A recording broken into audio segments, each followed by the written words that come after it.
A very good morning to you. German police arrest the man suspected of committing the lethal stabbing in Solingen. And Islamic State have claimed responsibility for that attack. It killed 3 and injured 8. As the top German minister for state of North Rhine-Westphalia describes Friday's stabbing during a festival as an act of terror.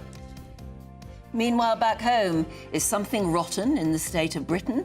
Prime Minister Sir Keir Starmer thinks so, and he's preparing to warn the nation that things will only get worse before they get better in his first major speech in office. Italian officials confirm manslaughter charges could be on the table following the recovery of 7 bodies from tech tycoon Mike Lynch's Superyacht. Crimes against wildlife are apparently on the up, but more cases than ever are going unpunished. And as Scotland names its best boozer, GB News gets the inside story from the owners. And as National Dog Day approaches, it's tomorrow, we're going to be finding out why so many of us, apparently, prefer our furry friends to our human ones. Good morning. It was a thrilling day of Premier League action with Manchester United boss Erik ten Hag calling his team's defending soft as they suffered a late defeat at Brighton. Elsewhere, there were wins for Manchester City, I should say, and Arsenal, while Emma Raducanu has a message for Andy Murray on the eve of the US Open. And then some of us have woken up to some sunshine today, but it won't last. Rain is already moving in from the west. Find out all the details with me a little later. It's just gone 6 o'clock on this Sunday morning. I'm Martin Daubney. And I'm Anne Diamond, and this is GB News Breakfast.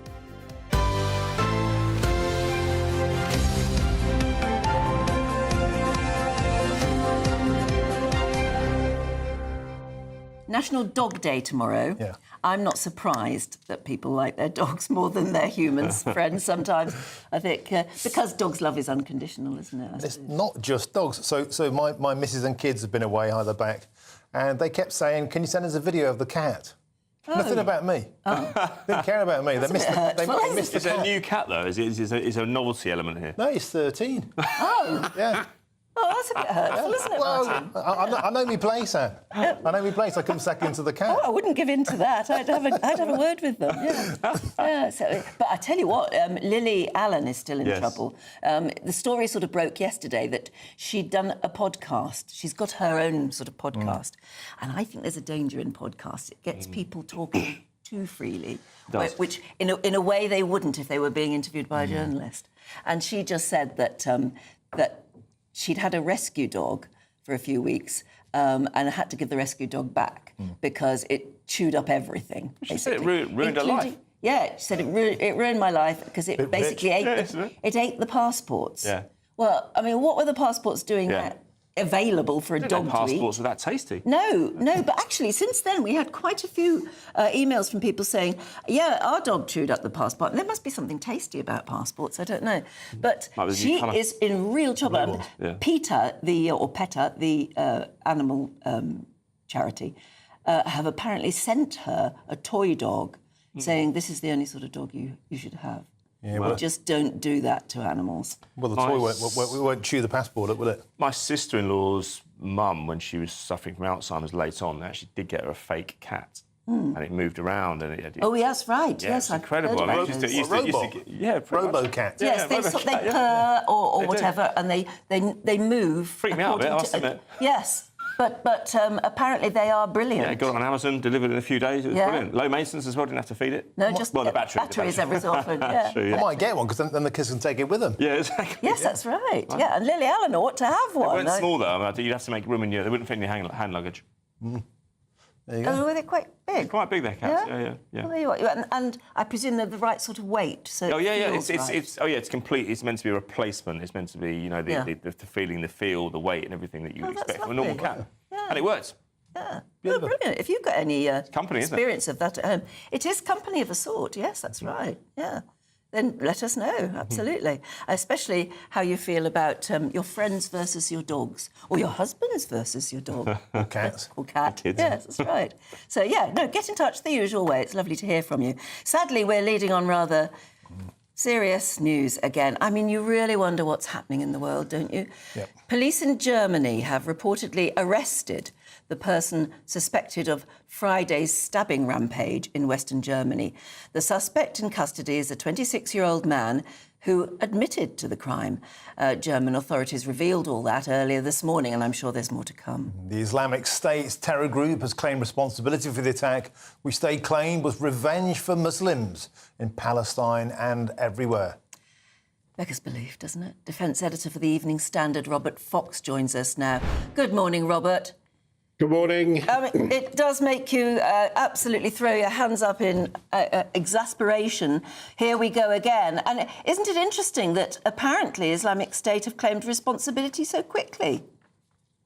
Yes, that's the angle, of course, which will be investigated, and it's part of the mystery because obviously there's been a lot of cyber activity, and there must be a real fear that this is the beginning of something, a new wave, because we're becoming into a new cycle of politics. There are three quite important regional elections coming up in Germany, in which the AfD right have made a strong stance of being deeply concerned about immigrations and migrant populations. It's a particularly sensitive area in Solingen, close to the Dutch border. There have been troubles there before. And at the moment, the German authorities, particularly the provincial authority of North Rhine-Westphalia, have been very careful about how they've labelled this. But they have been quite emphatic in that they have say that they have got the prime suspect. Now, who was behind him? What's interesting about the initial early operation, Robert, is that the police were very slow to release any details of the attacker's description, despite the fact he was still at that point on the loose. And there's a lot of criticism around so-called cultural sensitivities in case it stoked up tensions. The fact of the matter is, these knife attacks are becoming alarmingly common in Germany. There have been several in this past year alone. A police officer was also recently killed. And it does seem to show that there is a growing issue with domestic terrorism, Islamic terrorism within Germany and indeed elsewhere. Synagogue was also firebombed in France last night. Yeah, can we talk this one back? I think that the caution in announcing who they were looking for and why is that they arrested quite quickly a 15-year-old boy who had been seen talking to the suspect. I infer from that very clearly that they knew who they wanted, and they wanted to get him. And according to the report from, as you say, the Minister of the Interior for North Rhine-Westphalia, Mr. Herbert Ruhl, he said that the suspect was in very bloodied clothes still as he was arrested. What is worrying, as you say, is this is straight out of the old IS playbook, sorry, Islamic State playbook. Is this a lone wolf? Take your opportunity where it is. That's why the Dutch border police were alerted right away. They're a very powerful police force, the Maréchaux say, very big anti-terror background. And as you say, that this is an alert. Are we coming in for a new wave of Islamic terrorism? Because this has been feared. I think that without scaring the horses too much, I mean, this has to be said now, that this has been feared, that it might be one of the playouts from the terrible problems that are going on in Gaza, the West Bank, and in Israel and in the Middle East. Yes, it may be local, but what it is symptom of, as you say, Martin, may be very serious. And I think everybody is on an alert. I am absolutely sure that our Interior Ministry's equivalent, because it's not just the Home Office, will be saying something about this in the week. And that will make it very interesting now that they've got the suspect. When they look at his phone or his laptop or whatever, because was there any coordination to this? In other words, could it happen again? And are there others who are going to do the same thing? That's absolutely the point, because I've mentioned this thing, is this a lone wolf, so-called, which was the great fear, people who had no form appearing, although they seem to have gone to the refugee home only 300 meters away from where the celebratory fair was being held. The problem in the past, if you think back to what happened in the south of France when a truck drove into Bastille Day celebrants terrible thing. That was supposed to be a lone wolf at the Christmas fairs in Germany. The trouble is that the lone wolves, as you imply, often don't turn out to be so lone. There is always a network. Where did the ideas come from? And the fact that the way that this man, rather gruesomely, went about the attack indicates that he knew what he was doing. And just quickly, it came to light, the statement there, that this was an attack targeted specifically on Christians. This was a diversity festival to mark the 650th anniversary of Solingen. So it was a deliberate, it appears, from Islamic State statement, a targeted attack on Christians on behalf of Muslims and Palestinians. Robert, that suggests something quite sinister, a kind of emerging religious conflict, perhaps. It goes back to the origins of IS, and I was looking this up only yesterday because of this coming up, and it was a rogue individual, you may remember, who was tracked down largely with British intelligence help in Iraq, Abu Musab al-Zarqawi. You're absolutely right. And this is where IS, slightly different and was more vehement even than Al-Qaeda of bin Laden, in that it targeted Christians. And interestingly, it targets Shia, who are seen as heretics as bad as Christians by some elements of IS. By the way, the thing has been made much more complicated in that IS seems to be quite fragmented at the moment, active in different parts of the area, and we've got of the Middle East and Central Asia, because we've got the IS element from coming out of Afghanistan again, IS Khorasan, which has been active in the region and against Shiites in Iran. Would you believe it? Yes, there is a problem. There is a problem with this kind of extreme activity in the name of Islam. Of course, mainstream theologians, particularly Sunni theologians, will say this has got nothing to do with Islam per se as a religion. OK, Robert Fox, thank you for your expert analysis, as ever, on this concerning story. Thank you. Yeah, thank you very much. Right, let's come back home and talk politics now. And there are some headlines today that are really depressing. Front page of The Observer there. Things can only get worse, Starmer warns working people. Yeah, it's a word away from things that only get better with Tony Blair, isn't it? Yeah, it's very depressing. And that's his first major speech since taking the keys to number 10 Downing Street. He is set to warn the nation that things, we've got to face up to it, will get worse for average people before they get better. Yeah, this comes as the Labour Party celebrates a small win, as immigration officials confirm they have detained 75 illegal workers in a crackdown that could scare off dodgy employers. But where are they going to put them? Political commentator Andy Williams joins us now. Good morning, Andy. I mean, I think people who voted for Labour thinking that, well, there would be a change, it just seems like it's got worse at the moment. Well, it's interesting that you use the word depressing, Anne, because that's exactly the word I wrote down when I read this story this morning about Keir Starmer's speech on Tuesday. The reality is the situation is dire. The economy has been sluggish for a decade and a half. Immigration is through the roof. You know, on every single score, the country's in a pretty bad state. And I think what Keir Starmer understands is that he needs to use the political capital he has now, not long after his massive election victory, while the Conservatives are trying to get their house in order, to be honest with people that there is no magic wand to wave. It's going to take time. And I think we're going to see quite a painful budget in a couple of months' time.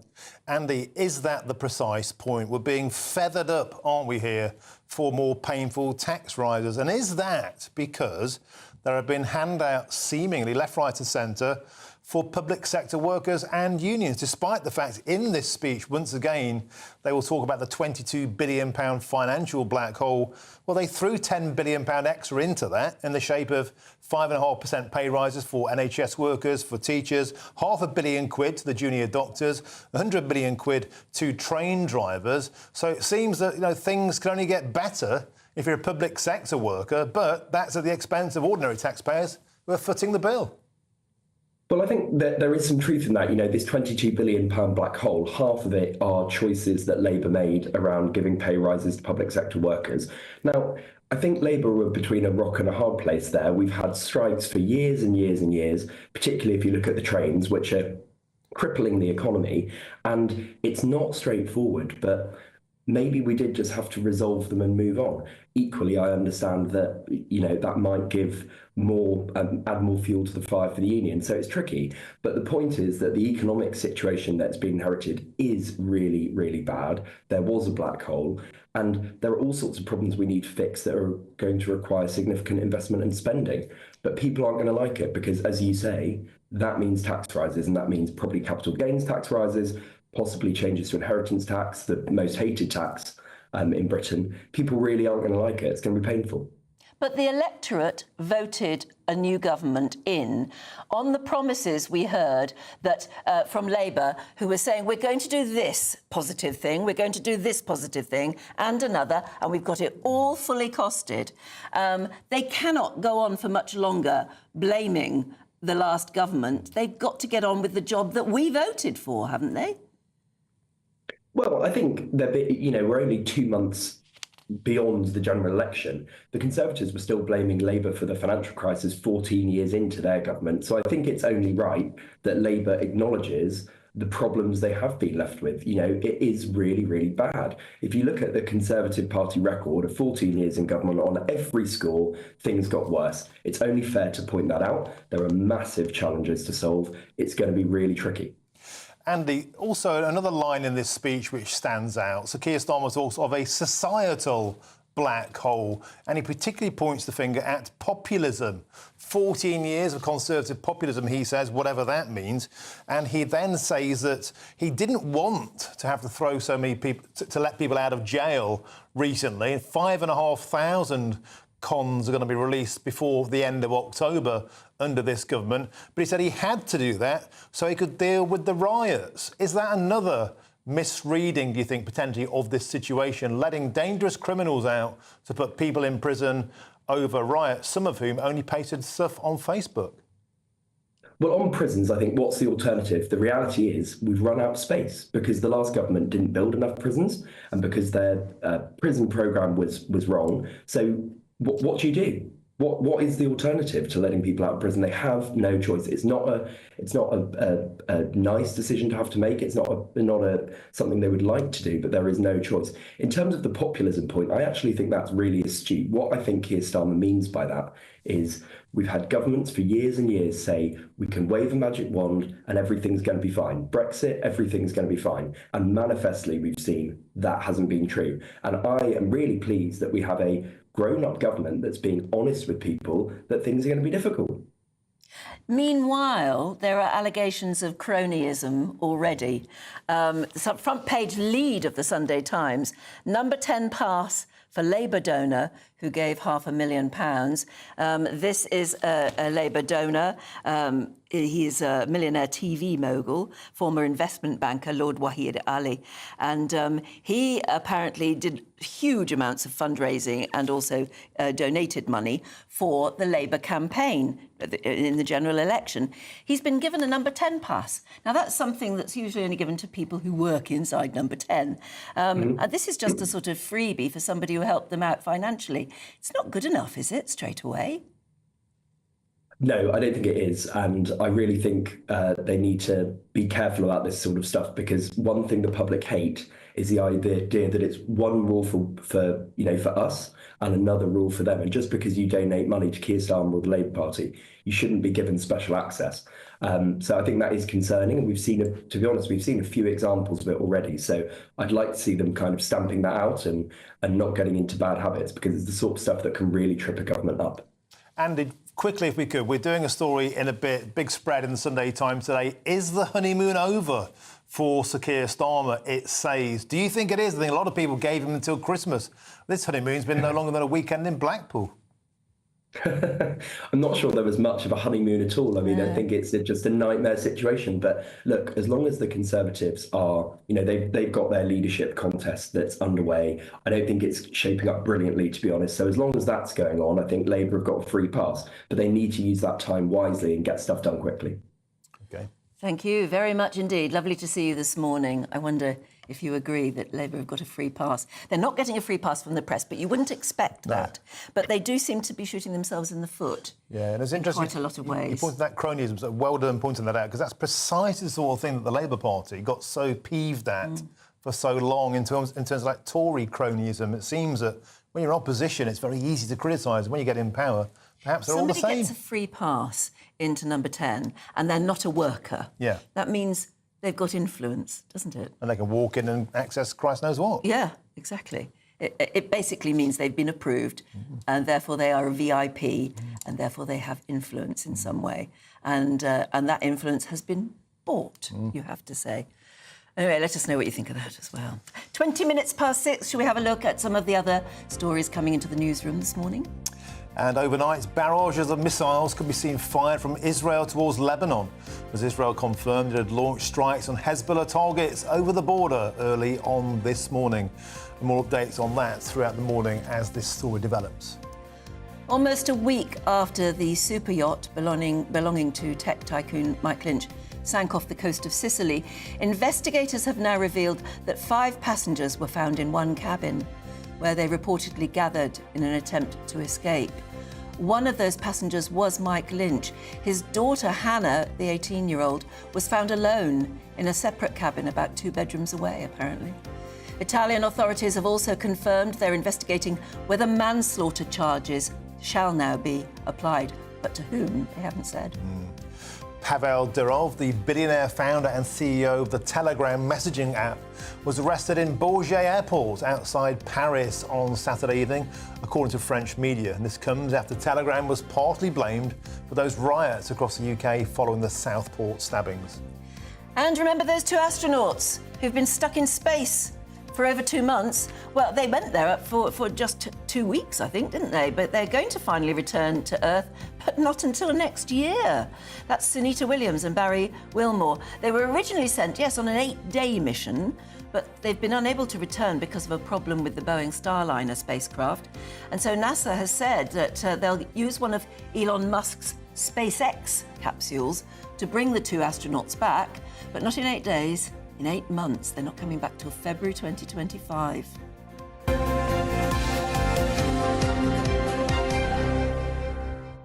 I bet they don't mind a bit, though. Well, I was about to say, I think a lot of people might quite fancy the idea of going to space for a few months at the moment when you see what's going on Earth. Oh, yeah. Do you know what I mean? Absolutely. Yeah. Sorry to bring things down a bit. Yes, tell you what, I was watching a documentary yesterday, and it was about the Apollo 8 mission, right? One of my favourite missions, I have to say. And the astronauts, all 3 astronauts were talking about what an amazing time it was and how incredible. I mean, they were the first crew to ever leave Earth's orbit.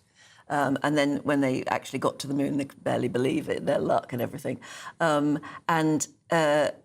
James Lovell said, when he looked out and saw the Earth, because they're the first people who ever took that Earthrise picture, he said, it struck me, and we all wondered, how beautiful and unutterably beautiful the Earth was, and how it was the only point of life and light in this huge universe before them. And he said, do you know, people say, when you die, you go to heaven. I think when you're born, you go to heaven. Wow, amazing. Because the Earth is heaven. It certainly should be, shouldn't it? Seen from space, you don't see the barriers, you don't see the borders, you don't see the wars. But I just thought that was a lovely thing for him to say. Profound stuff, Anne. Yeah, Beautiful. isn't it nice? Yeah. Absolutely lovely. Yeah, lovely. It's my favourite astronaut. So, moving on, perpetrators of wildlife crime are going unpunished, despite overwhelming public support for action against them, a charity has warned. Yes, a report from the International Fund for Animal Welfare reveals just 6% to 14% of reported wildlife crimes in Scotland. And our North West of England reporter Sophie Reaper has this report. The most majestic of creatures facing the daily threat of death and torture. Whether for business, money, or even sadistic pleasure, our birds of prey are just some of the victims to wildlife crime. This little guy is Dexter. We've had birds brought to us where I've had to I'd do not a quick visual autopsy, and they've come to us, it's been starved to death. That's the sickening part of it all, because again, The people aren't bothered, but there should be more rules and regulations because they're all getting into the wrong hands. But it isn't just our birds of prey facing this type of crime. Badgers, hares, foxes, across the board, British wildlife is at risk. But as prosecutions in the UK plummet, what more can be done to protect our furry and feathered friends? A new report has revealed that many support stricter punishment for these offences, with 85% welcoming prison time for torturing wild animals. It also found that almost 2/3 of people want the government to do more to tackle wildlife crime. A spokesperson from the Home Office told GB News, anyone exploiting or deliberately harming British wildlife should face the full force of the law. It is for chief constables and elected police and crime commissioners to allocate their resources to tackle local priorities. However, the government directly funds the National Wildlife Crime Unit, which provides intelligence and support to police forces protecting our precious wildlife. It's definitely a long rifle with a scope on the top. However, the National Wildlife Crime Unit say the next step is for the government to make these offences notifiable. Police, drop your hands. This would make it easier for law enforcement to track and potentially uncover links to serious and organised crime. The Tier 1 offenders, which are the people that will go anywhere and do anything to commit this, 78% of those Tier 1 offenders are members of or linked to serious and organised crime gangs. Sometimes people will start with harming animals and move on to harming people, or alternatively, they will use wildlife crime offending as a method to get into serious and organised crime. As it stands, wildlife crime continues to threaten species across the UK. But as pressure mounts for more to be done, it's hoped there will be an increase in both protection and prosecutions. Sophie Reaper, GB News. Right, should we steam ahead at 6:26 and get your weather for today? Here's Craig's now. A brighter outlook with Box Solar, sponsors of weather on GB News. Good morning. Welcome to your latest GB News weather forecast from the Met Office. Well, we start today off on a fairly bright note for many of us, but rain's already moving in across parts of Northern Ireland and Scotland. And as we go through the course of the day, that does spread its way eastwards. But ahead of it, plenty of sunshine, but that sunshine will become increasingly limited down towards the far southeast as we move into the afternoon. The main area of rain will be across Scotland, Northern Ireland and Northern England. Some spots of rain further south, but generally the further south and east you are, it's a fairly dry picture today. With an increase in wind, it will feel fairly cool, especially away from the far southeast and under the cloud and rain, dare I say it, probably a little bit autumnal. So moving into the end of the afternoon, maybe some glimmers of sunshine just moving in across the far west of Scotland, but for most of Scotland, Northern Ireland and Northern England, it's a fairly wet end to the day. Some heavy outbreaks in places and also fairly windy here too. Further south, across the rest of England and Wales, some breaks in the cloud, giving some late spells of sunshine. Also just the risk of some spots of rain, especially for parts of Wales and southwest England. And in fact, that cloud and rain across Wales, southwest England will gradually spread its way eastwards across the rest of England as the night goes on. Still some cloud and rain for Scotland, Northern Ireland and Northern England. But either side of these areas of cloud and rain, in the clear skies, it will turn chilly in the countryside. But I think for most towns and cities, holding up into double figures. So we start Monday, a bank holiday for some of us, with some cloud and rain across the far southeast initially, but that will clear its way towards the continent. And for many parts of the UK, actually, it's going to be a fairly dry day. Still the risk of some thicker cloud and some outbreaks of rain across the north, but even here, certainly a better day compared to Sunday. And with slightly lighter winds, a warmer feeling day for most of us, with highs reaching around 22 degrees down towards the far southeast. That warm feeling inside from Boxed Boilers, sponsors of weather on GB News. Now brace yourselves, it's time for the Great British Giveaway now, and your chance to win £30,000 tax-free cash. But get your skates on as lines close at 5 p.m. this Friday. Here's the details that you need. You could be our next winner. It's the final week to see how you could win an incredible £30,000 in cash. It's extra cash that could really make a difference to your coming year. You could find yourself on that holiday you've always wanted to take, Buy that treat that always seemed out of reach. Or just send some of those day-to-day financial stresses packing. Time is ticking. Get your entry in now. For another chance to win £30,000 in tax-free cash, text CASH to 63232. Text costs £2 plus one standard network rate message. You can enter online at gbnews.com/win. Entries cost £2. Or post your name and number to GB07, PO Box 8690, Derby DE1 9TT. UK only. Entrance must be 18 or over. Lines close at 5 p.m. on the 30th of August. Please check the closing time if listening or watching on demand. Good luck. 6:30. In a moment, Aidan will be here. Well, he's here now to tell us what's coming up in the sport. Yeah, loads of stuff in the Premier League. A defeat for Manchester United, a win for Manchester City and Arsenal, and news from tennis as well. Emma Raducanu has something to say on Andy Murray and his career. So stick with us.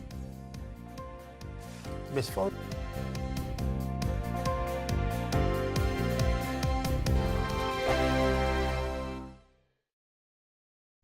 Every Saturday, 10 till 12, we'll bring you all of the news that you need to know. We'll also remind you that there is so much to smile about. It's my favourite time of the week. I get to relax, enjoy some light-hearted stories, and let Ellie teach me about fashion too.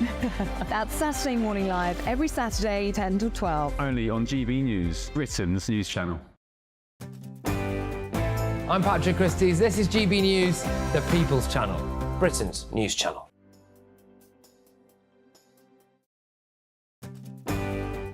I'm Michael Portillo. This is GB News, the People's Channel, Britain's news channel. This is GB News, Britain's news channel. You'll relate to this one. We've all been there, haven't we? Tensions high in the car as you head off on the latest adventure or holiday during the summer break.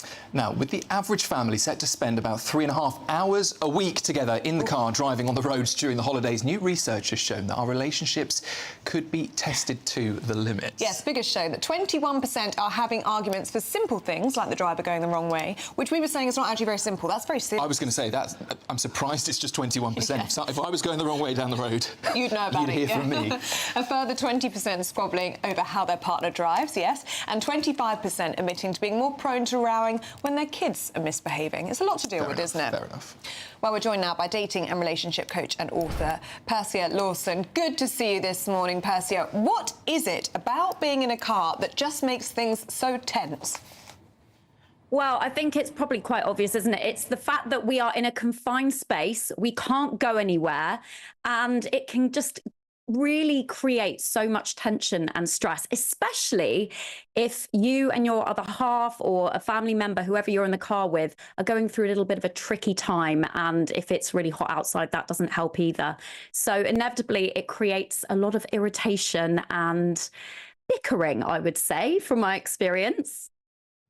And what is it about children? If you add children into the mix, it just makes things very, very difficult, doesn't it? Well, yeah, because there's a lot of, are we there yet? Yeah. Kicking the back seat and just squabbles, kicking the siblings.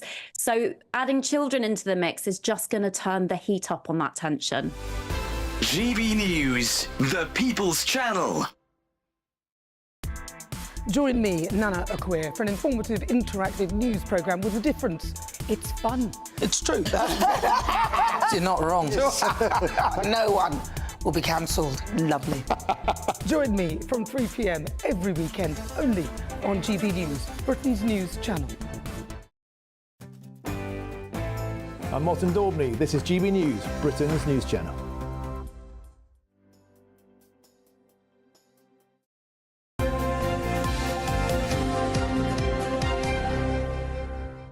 Welcome back. You're watching and listening to Breakfast with Martin and Anne this fair Sunday morning. To go through all the sports now, Aidan's still here with us. What are you telling us about first? I want to shine a light on Man United, really. Decent start last week. They got a win against Fulham, but the same old problems on the road have resurfaced. They went down to Brighton, who historically, or in recent years anyway, they haven't performed well against. And they were I wouldn't say comfortable, but they were 1-1. They were in the game. They have a goal disallowed because of some quite slack play by one of their forwards. The guy who scored the winner last week, Joshua Zirkzee, the ball by Garnacho was going into the goal line, and the goal would have stood. But Xerxes goes in on the line and taps it in before it goes over the line. Therefore, he's offside. Yeah. So that reduces it back. Well, they don't take the lead. Would it have gone in anyway? Yeah, absolutely. That's the point. That's the point. So need to do I mean, look, you can make an argument and say, look, you wanted to make sure it was over the line, but everyone could see it was going in. But another argument could say, look, he's being greedy, trying to nick somebody else's goal, and it proved to be counterproductive. And it's kind of endemic of Man United in recent years, anyway, the individual over the team. And look, I'm probably over-dramatising it slightly, but nonetheless, they went on to lose the game late on, and they don't travel well. They won 8 games on the road last season. I think of the last 14 matches where they've failed to win on the road. It's where they're falling behind. They failed to win. So that's where you judge a side's character, how well they perform away from home, away from their own fans when the atmosphere is hostile and they're not doing well. And talking of which, Arsenal on the road at Villa, they look rampant. Yes, they did. They did. Yeah, they did. I mean, I think Villa missed a couple of good chances. Ollie Watkins, particularly a wonderful save by David Raya in goal as well. But that was a significant one, and because Arsenal lost twice to Aston Villa last season, and that put paid to their title challenge last year. If they'd won those 2 games, they would have won the league. And OK, it's probably a bit simple to just put it down to those games. But historically, they've struggled in that fixture in recent times. And to go there yesterday and win, it's a sign possibly of things to come. Let's see, we're only 2 games in, so it's a long way to go. Let's talk about some of the boys at the bottom. Of course, my team, Forest, they beat Southampton, fellow bottom team 1-0. Morgan Gibbs White, 20 minutes to go, wasn't it? Yeah, it's great. Must have been pleased with that. It was a bit scrappy. We had like 8 sort of corners and not a decent ball into the box. Nevertheless, you take 3 points. But anyway, Ipswich Town, my mate Tom, Sports Tractor Boys, they're freshly up. They got mullered at Man City. They did, although they took the lead very early on. The guy who scored is a fellow called Sammy Smodics. I interviewed him in 2015 when he played for Colchester, right down in the League 2. And I was told he was one for the future, and he must have been about 17 at the time. Taken a long time, but 9 years on, he finally got to the Premier League and he scored for Ipswich yesterday. Good on him. Perseverance pays off. Exactly. The joy was short-lived because they were battered 4-1 in the end, but Erling Haaland scoring a hat-trick, and he's benefiting, Anne, from not playing in the Euros. Norway didn't qualify. He's had a summer off. He looks fresh. Without doubt. And I think that, again... Tell us about this incident with the ball boy. Yeah, it could have been disastrous. It really could. So what happened was West Ham played down at Crystal Palace, London derby, and there's some digital hoardings as you get on the perimeter of all the Premier League grounds pretty much now, and it's quite close in at Selhurst Park. And a young ball boy, probably about 8 years old, was under the... And we've got some pictures here, actually. I think we can see them. Yeah, there's some fan footage. So where should we be looking? So the West Ham fans surged forward when they scored, right? Yeah, so the hoarding falls in. And I see. So the crowd surged forward because there was a goal. Yes, and the ball was caught under it. Thomas Souček, who scored the goal, recognised the danger and managed to push the hoarding up for a sufficient amount of time for the player for the ball boy to suddenly be released. And they gave him a shirt afterwards. He was clearly quite shaken, wasn't he, Martin? He did look quite shaken, and it was a lovely gesture by the club. That could have been really dangerous. Well, it could. I mean, you're talking probably about 20 or 30 grown men on top of this hoarding, and it doesn't take a moment for it to crush. So it could have been disastrous, but thankfully that didn't happen. We'll have more sport in the next hour, including that tennis news, which I know you're wishing to get to. Emma Raducanu said something which is going to... It's not quite as bad as she said, but we'll look at it later. It was a bit spicy. Maybe misreported slightly, but anyway, we'll find out more. We'll be looking through the papers in just a few seconds.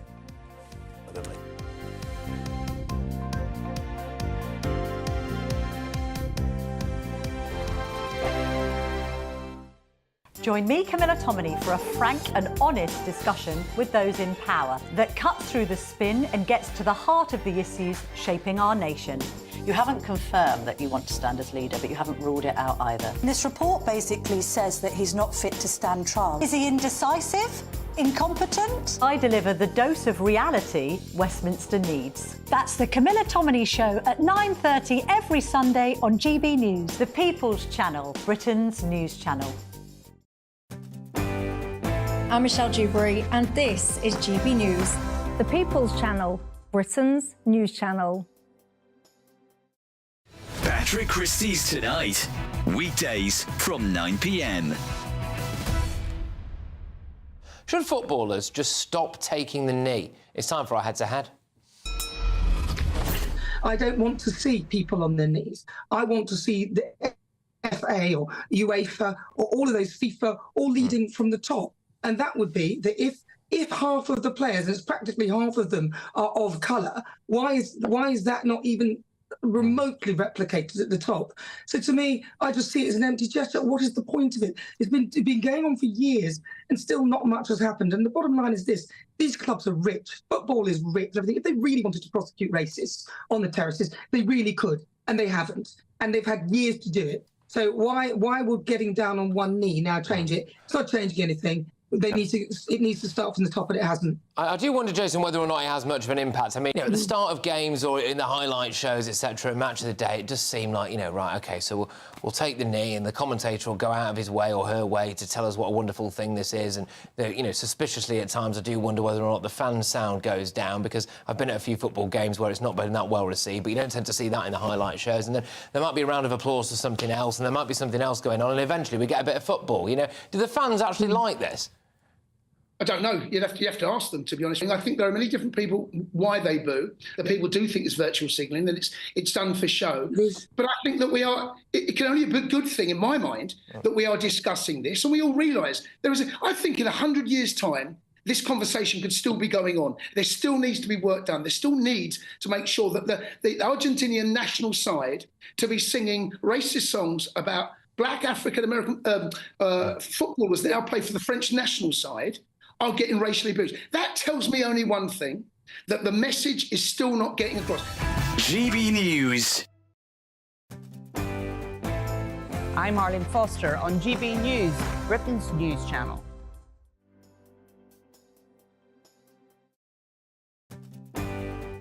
I'm Mark Dolan, and this is GB News, the People's Channel, Britain's news channel.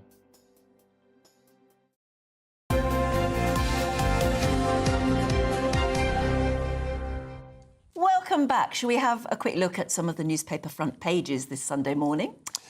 And the Sunday Telegraph leads with Sir Keir Starmer's stern message to the public that things will only get worse before they get better. The Sunday Times, however, calls out the new government for giving a pass to a donor, that's a number 10 pass, to a donor who gave the party £500,000 towards their campaign. And The Sun on Sunday has another exclusive with shamed former footballer Jermaine Jenas, as he claims he was stopped by the BBC from apologising to the women he sent inappropriate messages to. The Mail on Sunday highlights Kirsty Allsop's fury as social services probe her son's Interrail trip, her son being 15. And the Sunday Express, meanwhile, leads with the public at risk over prison release plan. Plenty to get our teeth into there, actually. Yeah, joining us to go through what's making the news then is political consultant Emma Burnell and editor of Spite, Tom Slater. Good morning. Good morning. Thank you for joining us. Emma, take us to the Sunday Times with the terrible, tragic story of the Superyacht. Yeah, I mean, it's just every part of this story is sort of equal parts bizarre and tragic. A completely unexpected weather phenomenon, a tornado coming up in the middle of the ocean, taking down this super yacht.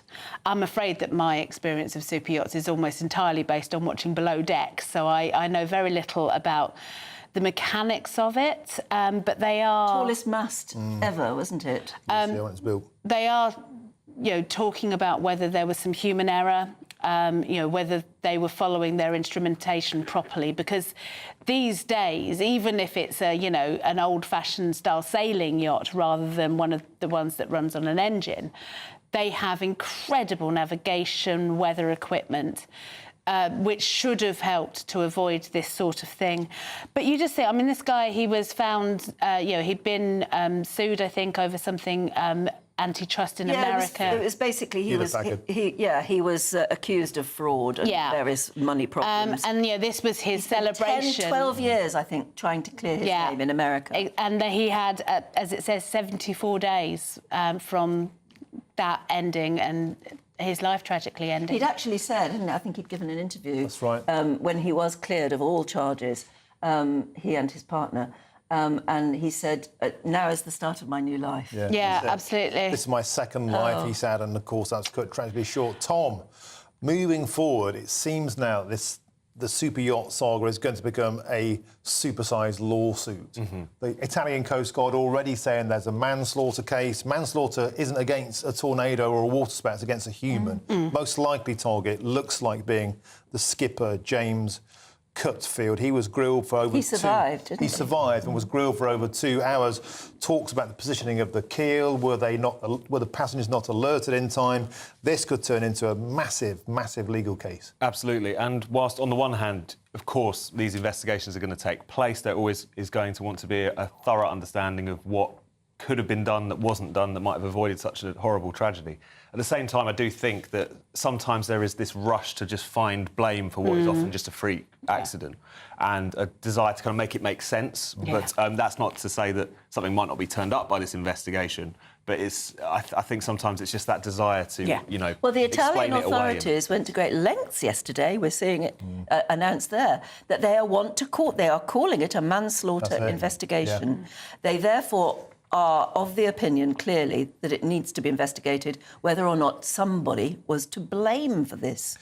Which is astonishing, because in Britain we would have an investigation, yes, which would be objective. We'd have inquests into each death, and then a coroner or somebody would say, I think somebody needs to be charged with something. But here they're doing it straight away. And I imagine at least part of the motivation for being so on the front foot with this is because the world is watching. It's such a huge story, transatlantically, as well as in Europe.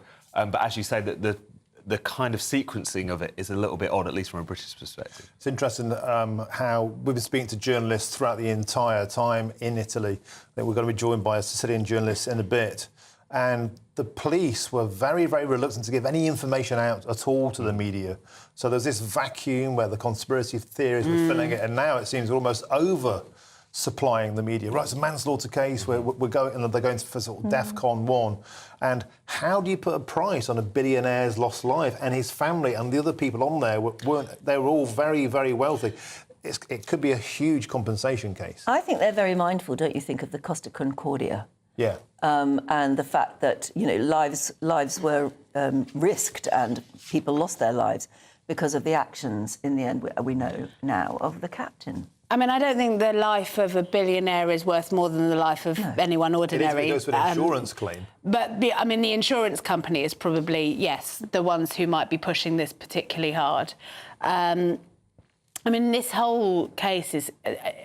I was saying to Tom in the green room, I'm going to give away a trade secret now that we do talk to each other off air. Not kept in separate rooms. But, I mean, the fact that his business partner died on the same weekend... On the same day? On the same day. It's just... It is fueling. And I don't believe in conspiracy theories. And even I went, hang on. I know. You can't stop yourself. And so I looked up how that man died. He was the co-defendant of Mike Lynch. The two of them were charged, and the two of them had to fight for their basically to clear their names. Yes. And they were both looking forward to a new chapter in their life. And he was out jogging, and it clearly was a terrible accident. Yeah, absolutely. And this is the thing, coincidences happen. It's just that our brains love to make patterns out of things, and I think that's what's happened here. Okay. Moving on to our next story, and there are patterns here. The Islamic State claiming responsibility for this tragic knife attack, this time, Tom, in Germany. Tell us more. Absolutely. So, as you've already been talking about on the show this morning, 3 dead, 8 injured, 5 in critical condition after this stabbing spree at a festival in the city of Zorlingen. It was their kind of celebration of the founding of the city. There was this huge manhunt which was going on over the course of yesterday. As of a few hours ago, they have found who they believe to be the suspects, as well as there being a string of other arrests. Seemingly, other people knew that this was going to take place. As you've already been talking about, the Islamic State have taken responsibility, referred to this as one of their soldiers, framed it very much as an attack on Christians, which I thought was interesting, and also framing it very much as we've talked about, revenge for Palestinians and Muslims the world over and so on. In a grim way, this was something that was probably coming. Particularly in Germany, there's been a lot of foiled attacks in recent months. I mean, back during the Euros, ahead of, I think it was the England-Spain game, there was an ISIS-linked or ISIS-suspected plot which was foiled way back in December in the wake of October the 7th. There was a Hamas-linked plot which was foiled in Germany as well, which boggles the mind as to why there wasn't actually a higher kind of terror threat level. Apparently there wasn't even the kinds of security measures in place one might expect for an event of this size. But it's just a reminder that we have this tremendous complacency where Islamist extremism is concerned. We have almost begun to think about it as something that flares up time and again like bad weather. Why do we have? Without actually focusing on it. Why do we have a complacency about it? I think because there's a combination of things, one of which is that it's an incredibly difficult problem to solve. You're talking about individuals who might be radicalised via online networks. It's not like there's a kind of group of people moving through a continent that you can easily foil. Therefore, the more difficult a problem is to solve, the less politicians want to talk about it. The other thing is that they are afraid of talking about this particular issue. There is a tremendous sensitivity, bred, I think, of a actually quite despicable prejudice that if you talk about Islamist extremism, you will somehow alienate the law-abiding British Muslim majority or European Muslim majority.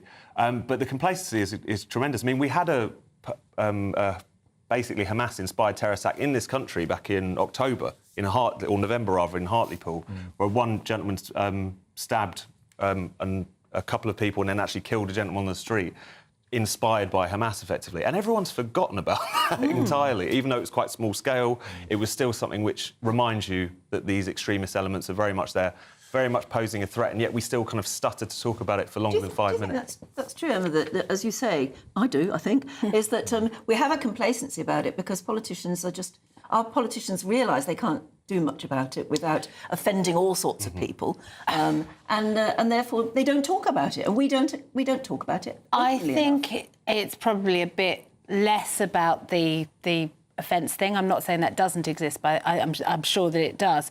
I think it's more that politicians, the immediate question that you would ask them, quite rightly, because it's your job as journalists, is what are you going to do about it? And you can talk about the problem, but the what are you going to do about it is a really hard question because... For example, we've seen everyone that's called far right in Britain scooped up and jailed. Well, no, we haven't. We've seen some people who've been called far right scooped up and jailed. How about a similar crackdown on Islamist terrorists across Germany, across France, across Britain? Again, you'd be accused of being Islamophobic. I come back to what Tom was saying about the fact that these are very disparate networks. We used to think of the lone wolf or the terrorist gang. And actually, this is something that fits in a really grey area in the middle. So it is incredibly complex. If you... Is it, though? Yes. And this is the problem. They're driven by a dogma of Islamist extremism. And absolutely. They hate Christians. But not everybody... What's complicated about that? Not everybody who believes in Islamist extremism is then going to go on and commit a crime. So the problem, again, and it comes back to this tension that we've been talking about on all sorts of issues, between how do you police belief and how do you police action as a result of that belief. And when does the line get crossed and how do you cross it and how do you find out how... And there are people being radicalised on all sorts of issues, on all sorts of areas, and one of them, and I'm very happy to say it, is Islamic extremism. And when they're being radicalised, there will be 100 people being radicalised. If one of them decides to go out and behave like this, they have committed a crime. The other 99 have just held radical beliefs. How do we police it? That's where it's complicated. What shocks me, though, and this is more about Britain, which I know a bit more about, is the number of times you do see one of these attacks and the fact that they are known to the authorities floats up quite quickly. Now, a lot of attacks have been foiled that we don't ever get to hear about, so one shouldn't cast too much aspersions on the security services or the counter-terror police. But at the same time, the oversights that we saw with something like the Manchester Arena attacker, where he was able to kind of go back and forth between Libya, where he was learning how to build bombs. He was on MI5's radar. They were given information in the run-up to the attack, but decided it wasn't significant enough to intervene. You do see stories like this time and again. And it's not just, he's been flagged up because he's been on a few websites. He's actually been travelling to a war zone to train with Islamists and suddenly is allowed to go back and forth. Absolutely, and that feels to me like there was a serious gap there. If we are knowing about people travelling to Libya, quite clearly going to training, because Libya is basically the training camp of the world, isn't it? There must be ways of dealing with that. We have to leave it there, fellas. Superb stuff. Emma, Tom, let's have more the next hour. Thank you. Great stuff. Yes, indeed. Now let's get to your weather, where you are, with Craig Snell. A brighter outlook with Box Solar, sponsors of weather on GB News. Good morning. Welcome to your latest GB News weather forecast on the Met Office. Well, we start today off on a fairly bright note for many of us, but rain's already moving in across parts of Northern Ireland and Scotland. And as we go through the course of the day, that does spread its way eastwards. But ahead of it, plenty of sunshine, but that sunshine will become increasingly limited down towards the far southeast as we move into the afternoon. The main area of rain will be across Scotland, Northern Ireland and Northern England. Some spots of rain further south, but generally the further south and east you are, it's a fairly dry picture today. With an increase in wind, it will feel fairly cool, especially away from the far southeast and under the cloud and rain, dare I say it, probably a little bit autumnal. So moving into the end of the afternoon, maybe some glimmers of sunshine just moving in across the far west of Scotland, but for most of Scotland, Northern Ireland and Northern England, it's a fairly wet end to the day. Some heavy outbreaks in places and also fairly windy here too. Further south, across the rest of England and Wales, some breaks in the cloud, giving some late spells of sunshine. Also just the risk of some spots of rain, especially for parts of Wales and southwest England. And in fact, that cloud and rain across Wales, southwest England will gradually spread its way eastwards across the rest of England as the night goes on. Still some cloud and rain for Scotland, Northern Ireland and Northern England. But either side of these areas of cloud and rain, in the clear skies, it will turn chilly in the countryside. But I think for most towns and cities, holding up into double figures. So we start Monday, a bank holiday for some of us, with some cloud and rain across the far southeast initially, but that will clear its way towards the continent. And for many parts of the UK, actually, it's going to be a fairly dry day. Still the risk of some thicker cloud and some outbreaks of rain across the north, but even here, certainly a better day compared to Sunday. And with slightly lighter winds, a warmer feeling day for most of us, with highs reaching around 22 degrees down towards the far southeast. Looks like things are heating up. Boxed Boilers, sponsors of weather on GB News.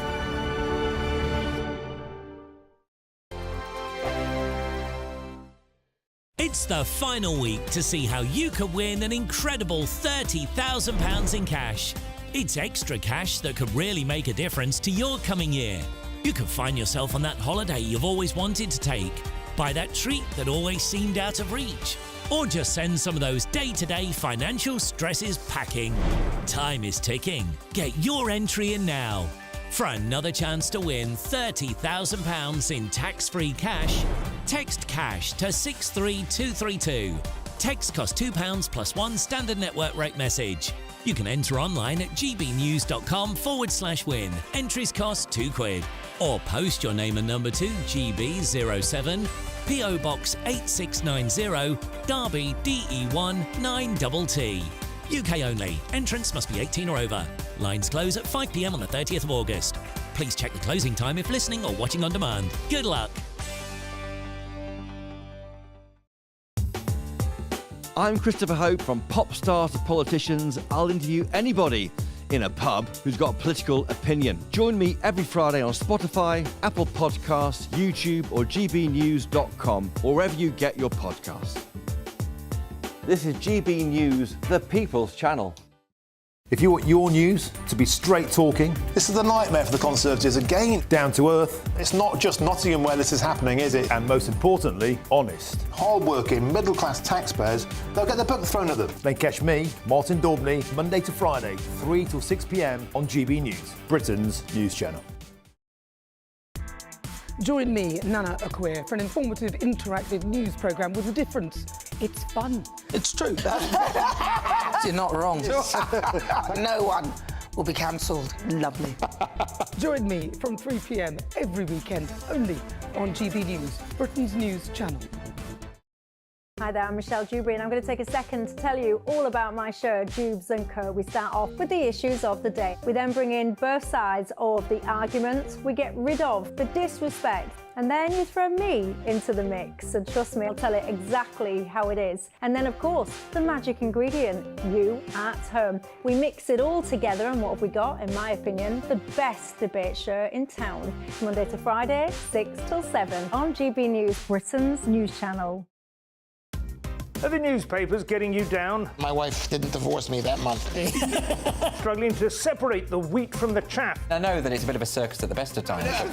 Well, don't worry, Headliners has got you covered. We'll take the burden of reading the day's news, and if we get depressed, who cares? It's an occupational hazard, frankly. That's Headliners on GB News from 11 p.m. till midnight, and the following morning, 5 till 6 a.m. on GB News, the comedy channel. Nah, just kidding. Britain's news channel.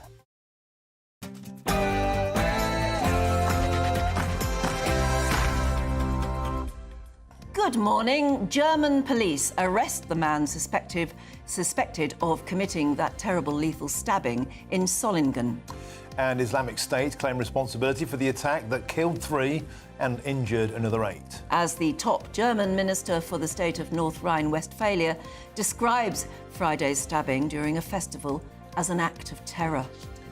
And is something rotten in the state of Britain? Well, Prime Minister Sir Keir Starmer believes so, as he prepares to warn the nation that things could only get worse before they get better in his first major speech in office. Italian officials confirm manslaughter charges could be on the table following the recovery of 7 bodies from tech tycoon's Mike Lynch's Superyacht. And crimes against wildlife are on the up, but more cases than ever are simply going unpunished. And as Scotland names its best pub, GB News gets the inside story from the owners. And as National Dog Day approaches tomorrow, we're finding out why so many of us prefer our furry friends to our human ones. Good morning. The sacked BBC presenter and former footballer Jermaine Jenas has described the BBC's handling of his dismissal as shocking. And on the eve of the US Open, Emma Raducanu has a message for tennis legend Andy Murray. And then some of us have woken up to some sunshine today, but it won't last. Rain is already moving in from the west. Find out all the details with me a little later. And it's just gone 7 o'clock in the morning on this glorious, we hope, Sunday morning. I'm Martin Daubney. And I'm Anne Diamond, and this is GB News Breakfast.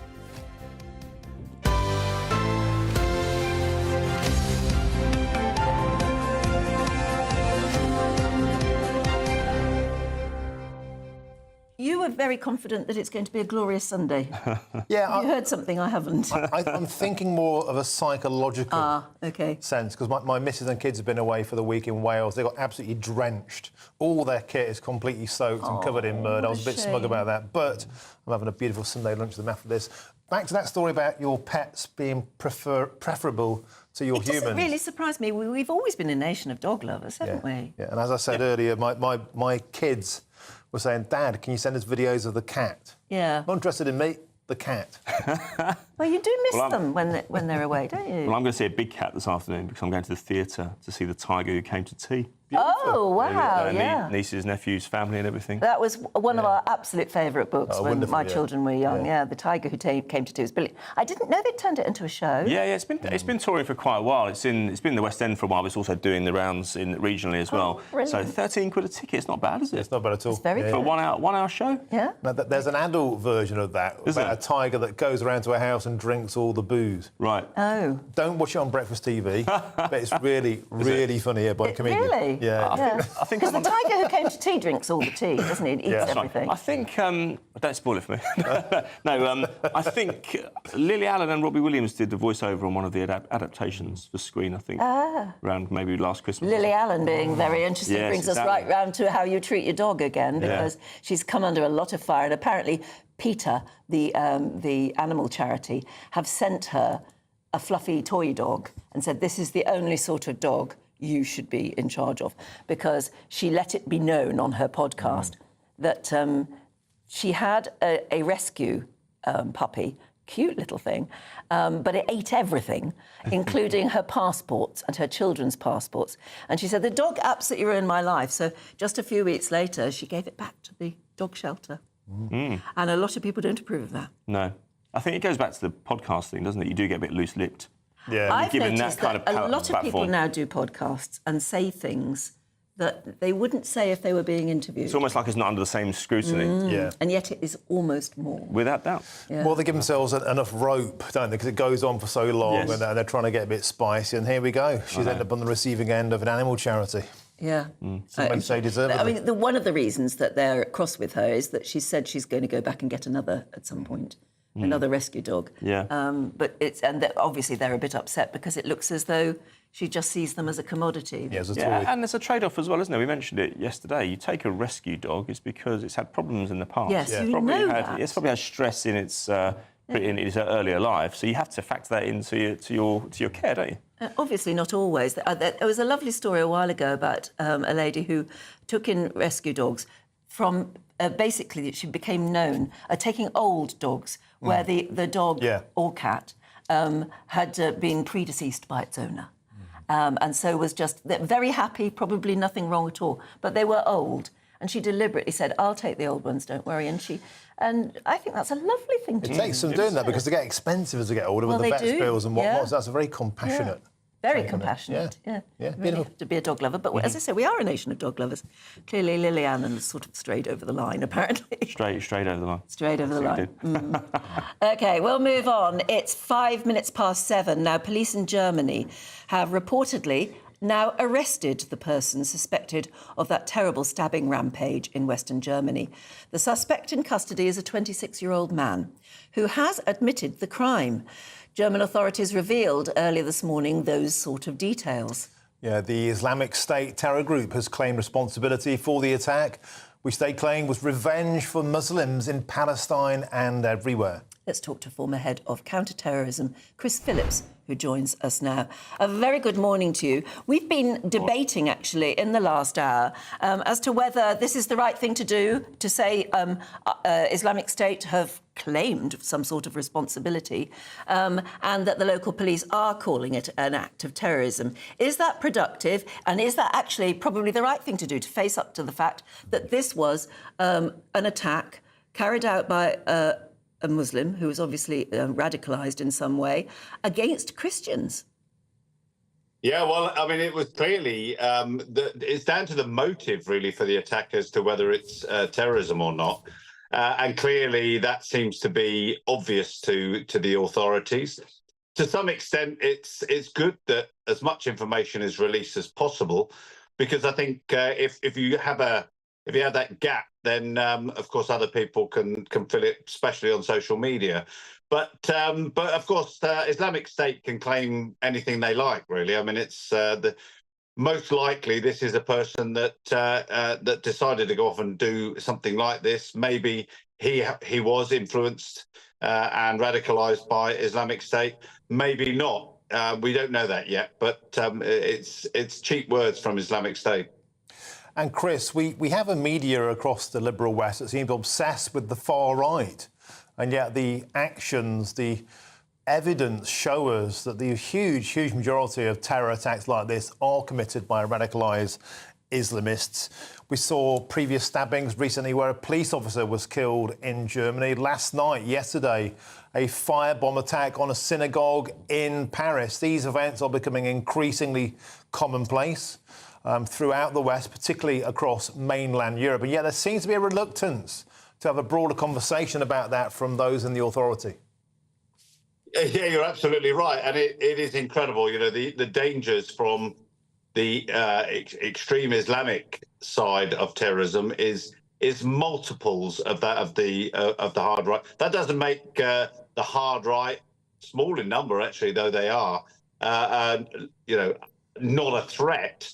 But we should really be focusing on the main issue, and the main issue has been for the last 24 years Islamic terrorism, and the sheer numbers of people across Europe who are on the verge of that. And if you look at the numbers of people that are being investigated by police and security services across Europe, it is quite scary. Is it a sort of case of the radical Islam, in this case maybe ISIS or Islamic State, they've chosen a new battleground now. They've got the freedom of the internet. And if they radicalise enough people, yes, people who are in the job you do, may defeat a lot of things that we never hear about. But they only need one or two to get through, don't they? And in this case, that's what's happened. Realised. I mean, this has been going on for years. Actually, there was I forget the radical's name that put a big internet piece out to French terrorists, in particular, in French.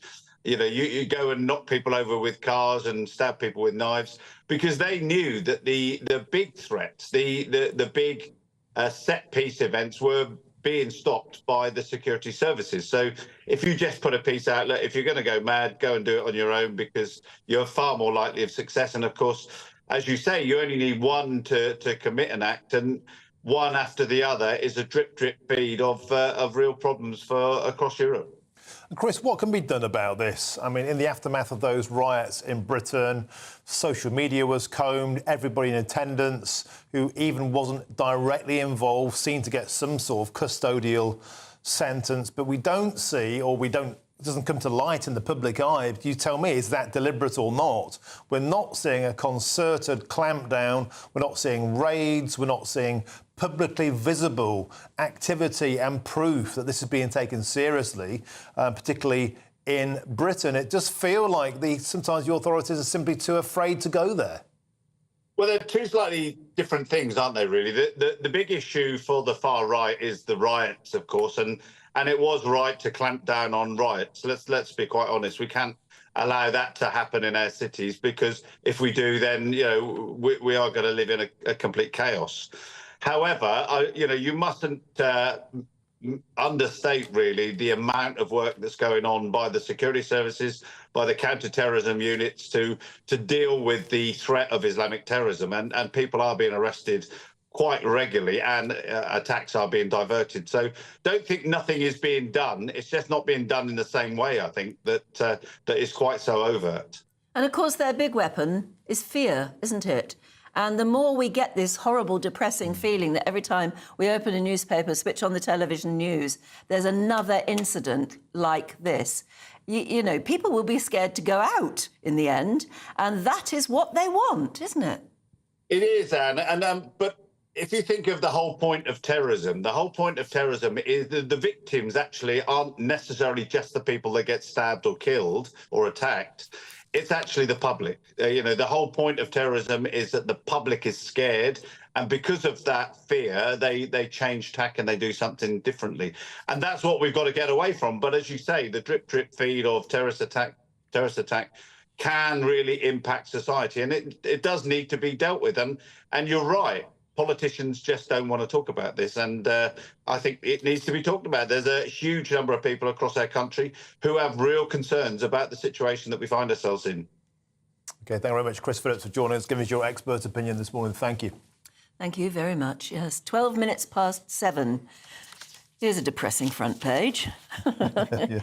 Keir Starmer saying, things can only get worse. Starmer warns working people. You see that there? That's the opposite, isn't it, of the sentiment of things are going to get better when Tony Blair came in 1997. He never said that during the election campaign. What, Blair? Well, this? No, sorry, it's Starmer. He said that they had great plans. They were going to fix this, fix that, fix the next thing. All of it properly costed. Vote for change, turn the page, get rid of the chaos, let's have some stability. And instead... But he's going to be saying, on Tuesday, he's going to do a big speech saying, be prepared for tough times ahead as Labour fixes Tory failures.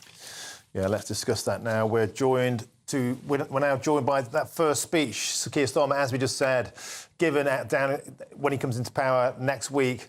We're joined now by Andy Williams to talk about this, to go through some of the detail. Andy, just here and there, we were promised that things would be more of a continuity after the Tory party were voted out. This speech here is expected to address the rot left by the Tories, but again warning us the strong sentiment there that things won't get better, they'll get worse. That's not what we were promised, is it?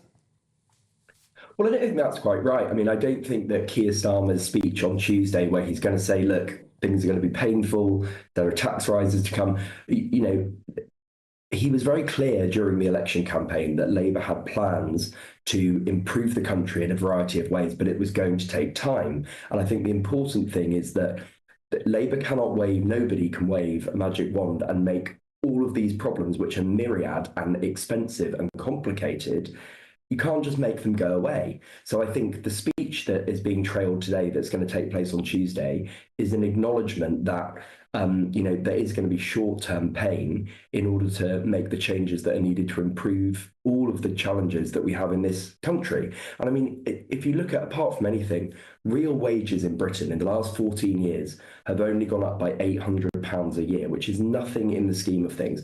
People are feeling poorer, people are finding that things are more expensive, and it's going to take time to make things better for people. Even die-hard Tories during the general election acknowledged that this country wasn't exactly in the best state after so many years of Tory government. But Keir Starmer, would he have got into number 10 if he'd said this, if he'd said things are going to get worse under a Labour government before they get better? Yeah, I think he would have done, because I think the Tories were so knackered and ruined by the end of their time in office that almost anybody could have beaten them, anyone credible anyway. But no, I think he was pretty honest with people that it wasn't going to be easy. And I'm glad that we have it might not be sexy or good to hear, but I think the fact that we have a grown-up government who are being honest with people about the challenges ahead is a really, really good thing. We've been told for too long that you could just make simple changes with one stroke of a pen and everything was going to be fine. Brexit was going to improve everything. Liz Truss came in and said, oh, well, if only we lowered everyone's taxes, everything will be fine. It's really easy. Well, actually, government is really hard. And I think what Labour are acknowledging is that it's not going to be easy. And it's going to take a lot of time. Now, I think it's smart of Keir Starmer to use this period while the Conservatives are trying to work out who their leader is and what they stand for. I think it's smart of him to use that time wisely by getting ahead of it and being honest about the challenges we face.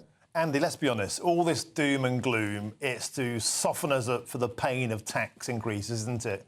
And added to this £22 billion financial black hole, which they keep telling us about, well, they've thrown another £10 billion into that by paying public sector workers twice the rate of inflation, 5.5% to NHS and teachers, 500 million, £500 million to junior doctors, £100 million to train drivers. I thought we were broke, but suddenly there's lots of money available, but only if you work in the public sector and private sector.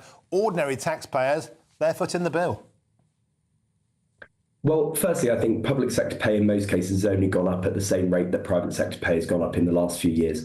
Politics is about choices, and sometimes there are no good choices. There are no perfect outcomes. It's about priorities, and the alternative to awarding those pay rises was the chaos of more strikes, further strikes, the NHS being gummed up, people not getting appointments and not having their operations, and people not being able to take train journeys. So that wasn't very palatable either. And that was costing the economy a lot of money too. So I accept that it's not a perfect outcome to just cave in and give massive pay rises, but I do think a solution needed to be found. In terms of tax rises, Labour was very clear that they wouldn't raise income tax, they wouldn't raise national insurance, they wouldn't raise VAT. So they, again, have made a choice to increase taxes on people who can bear the cost, the people with the broadest shoulders. And I think that's the right thing to do. There must be some people who are wondering, though, if you can believe anything they say, because they didn't say during the election campaign that things would get worse, and they didn't say they were going to cut the winter fuel payments, and they're even facing rebellion from their own ranks. You wonder how much longer this might go on for and how bigger the rebellions might get. Well, I mean, on the winter fuel payment issue, this might not be a popular thing to say, but I think that's an excellent decision that they've made, because actually we were wasting a lot of money giving basically benefits to wealthy people who didn't need that. So I'm in favour of means testing that. I think it's the right thing to do. No, they didn't say it, but also they found, they're calling it a £22 billion black hole, but let's call it 10, because that's the issue that was caused by the Conservative government, that needed to be filled somehow. And so you do, again, it's about difficult choices. I think they've been pretty consistent and pretty clear. But the point is, the £4 billion axing of the winter fuel allowance has been obliterated by £10 billion public sector pay rises, £500 million to doctors on top. The numbers don't add up. But the alternative is to let the strikes go on and on and on. And they were crippling the economy and crippling the country. So it's not straightforward. It's a difficult choice to have made. I mean, it remains to be seen how the unions respond to that. And obviously there is a concern that we'll have a fresh wave of strikes because the lesson is that Labour have caved in. Let's see. But the point is, it's difficult. And at least we have the grown-ups back in the room. OK, Andy Williams, thank you very much for your insight. Always a pleasure. Thank you. Grown-ups back in the room, but things are going to get worse before they get better. Thanks, I wonder how long grown-ups. that'll take. 19 minutes past 7. Let's have a look at some other stories coming into the newsroom this morning. And overnight, barrages of missiles were fired from Israel towards Lebanon. The Israeli military confirmed it had launched the strikes on Hezbollah targets after officials detected evidence of a large-scale attack planned by Iranian-backed Hezbollah. Pavel Durov, the billionaire founder and CEO of the Telegram messaging app, was arrested at Le Bourget Airport outside Paris on Saturday evening. That's according to the French media.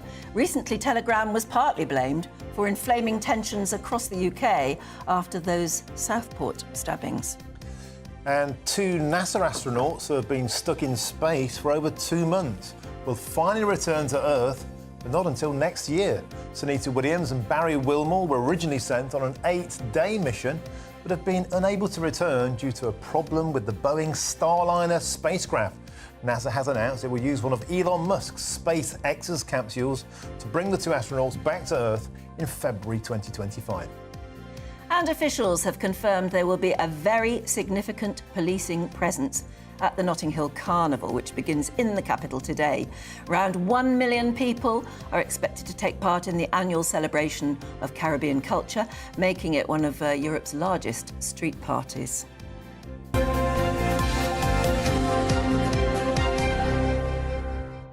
I hope that goes well and peacefully. That's all you feel like saying every year, isn't it? Yeah.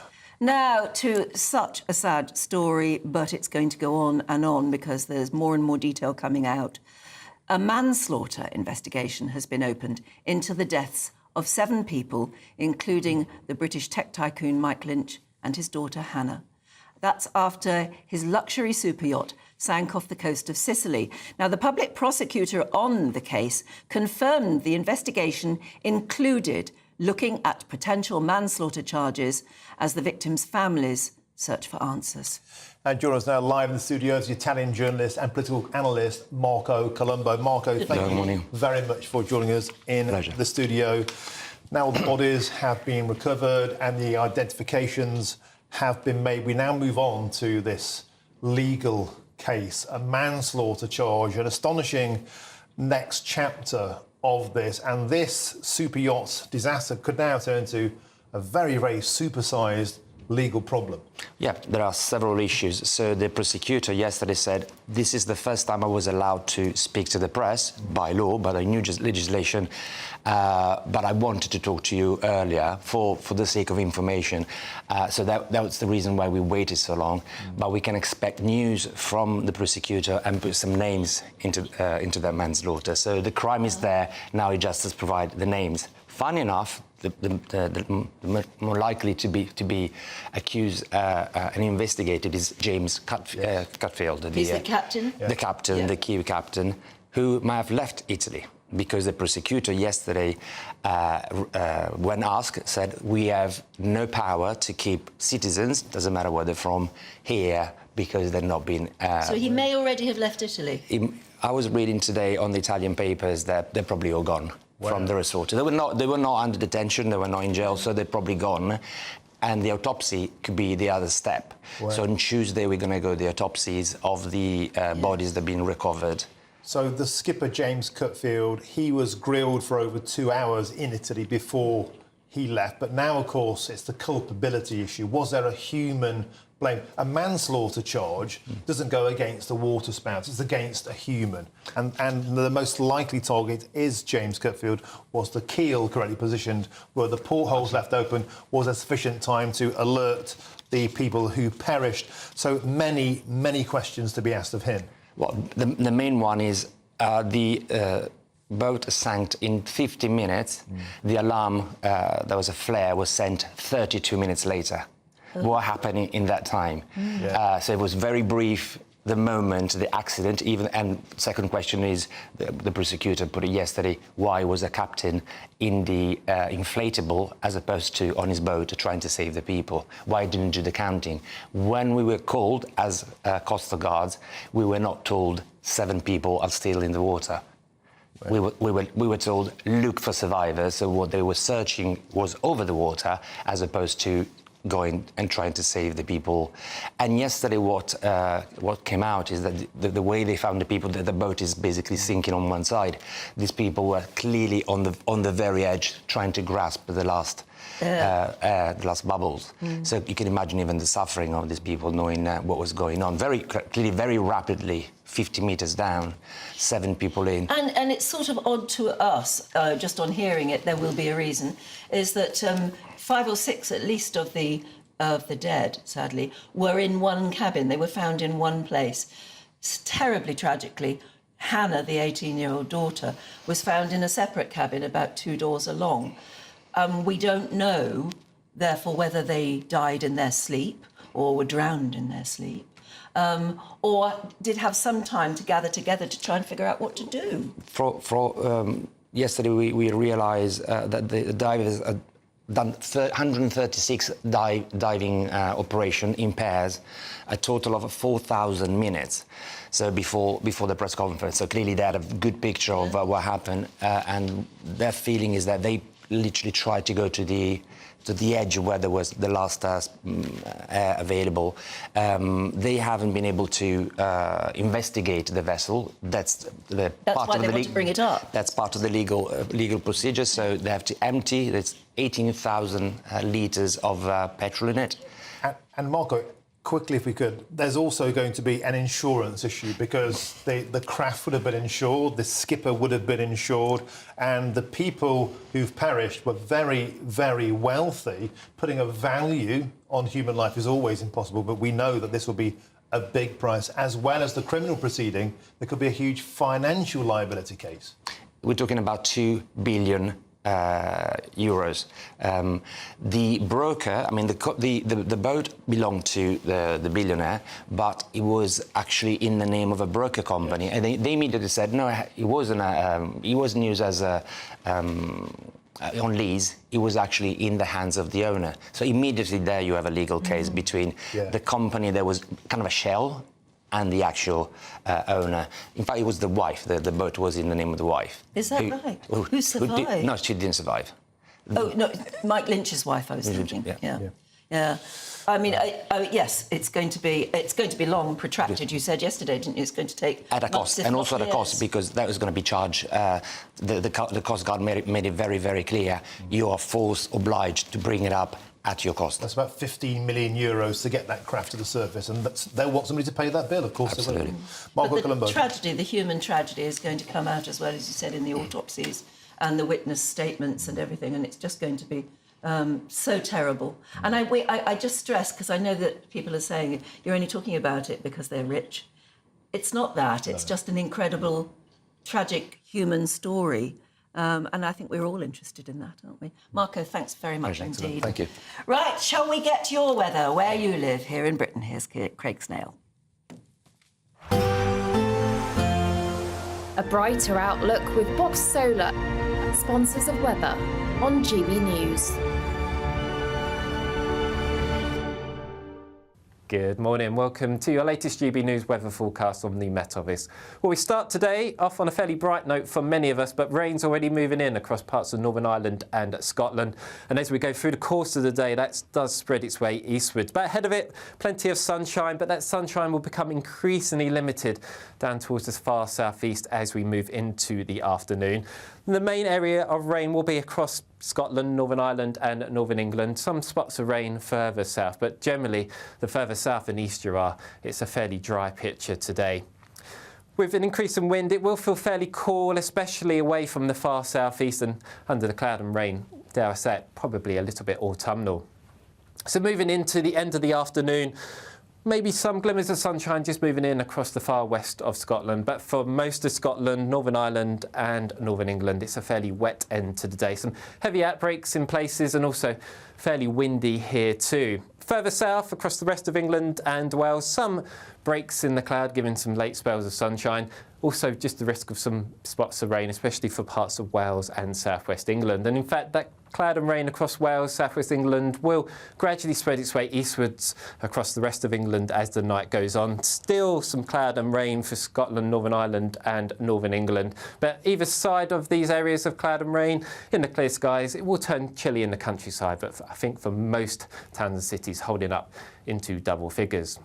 So we start Monday, a bank holiday for some of us, with some cloud and rain across the far southeast initially, but that will clear its way towards the continent. And for many parts of the UK, actually, it's going to be a fairly dry day. Still, the risk of some thicker cloud and some outbreaks of rain across the north, but even here, certainly a better day compared to Sunday. And with slightly lighter winds, a warmer feeling day for most of us, with highs reaching around 22 degrees down towards the far southeast. That warm feeling inside from Boxed Boilers, sponsors of weather on GB News. Now brace yourselves, but it's time for the Great British Giveaway now, and your chance to win £30,000 in tax-free cash. You've got to get your skates on, though, as lines close at Friday at 5 p.m. this Friday. Here's the details that you need to be our next winner. It's the final week to see how you could win an incredible £30,000 in cash. It's extra cash that could really make a difference to your coming year. You could find yourself on that holiday you've always wanted to take, buy that treat that always seemed out of reach, or just send some of those day-to-day financial stresses packing. Time is ticking. Get your entry in now. For another chance to win £30,000 in tax-free cash, text CASH to 63232. Text costs £2 plus one standard network rate message. You can enter online at gbnews.com/win. Entries cost £2. Or post your name and number to GB07, PO Box 8690, Derby DE1 9TT. UK only. Entrance must be 18 or over. Lines close at 5 p.m. on the 30th of August. Please check the closing time if listening or watching on demand. Good luck.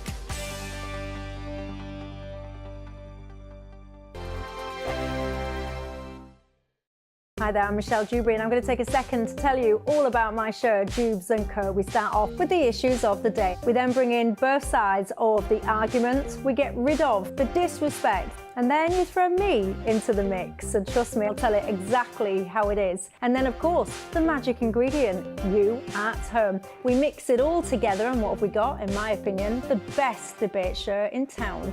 Monday to Friday, 6 till 7 on GB News, Britain's news channel.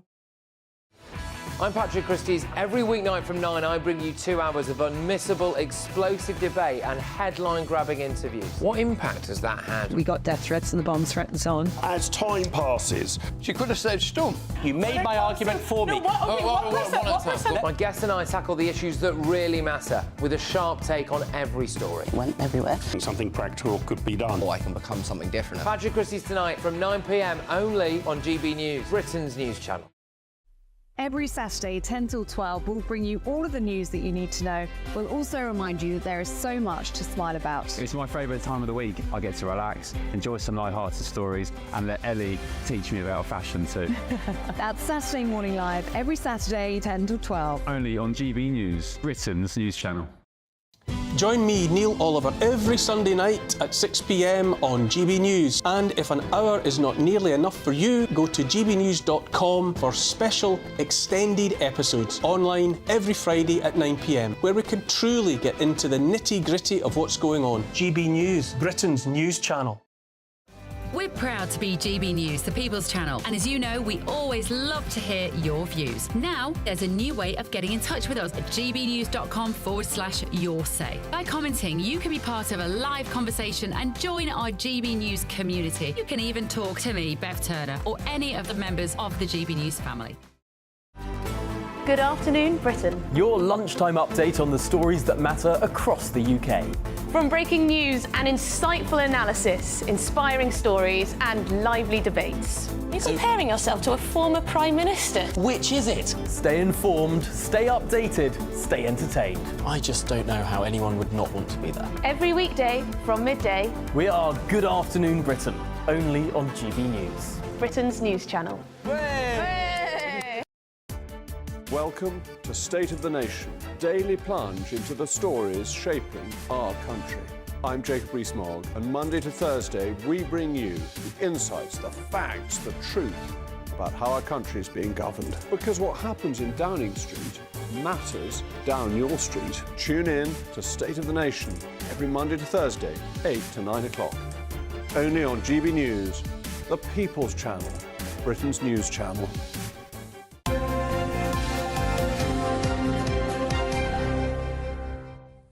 Welcome back, 7:34 on this beautiful Sunday morning. It's National Dog Day tomorrow.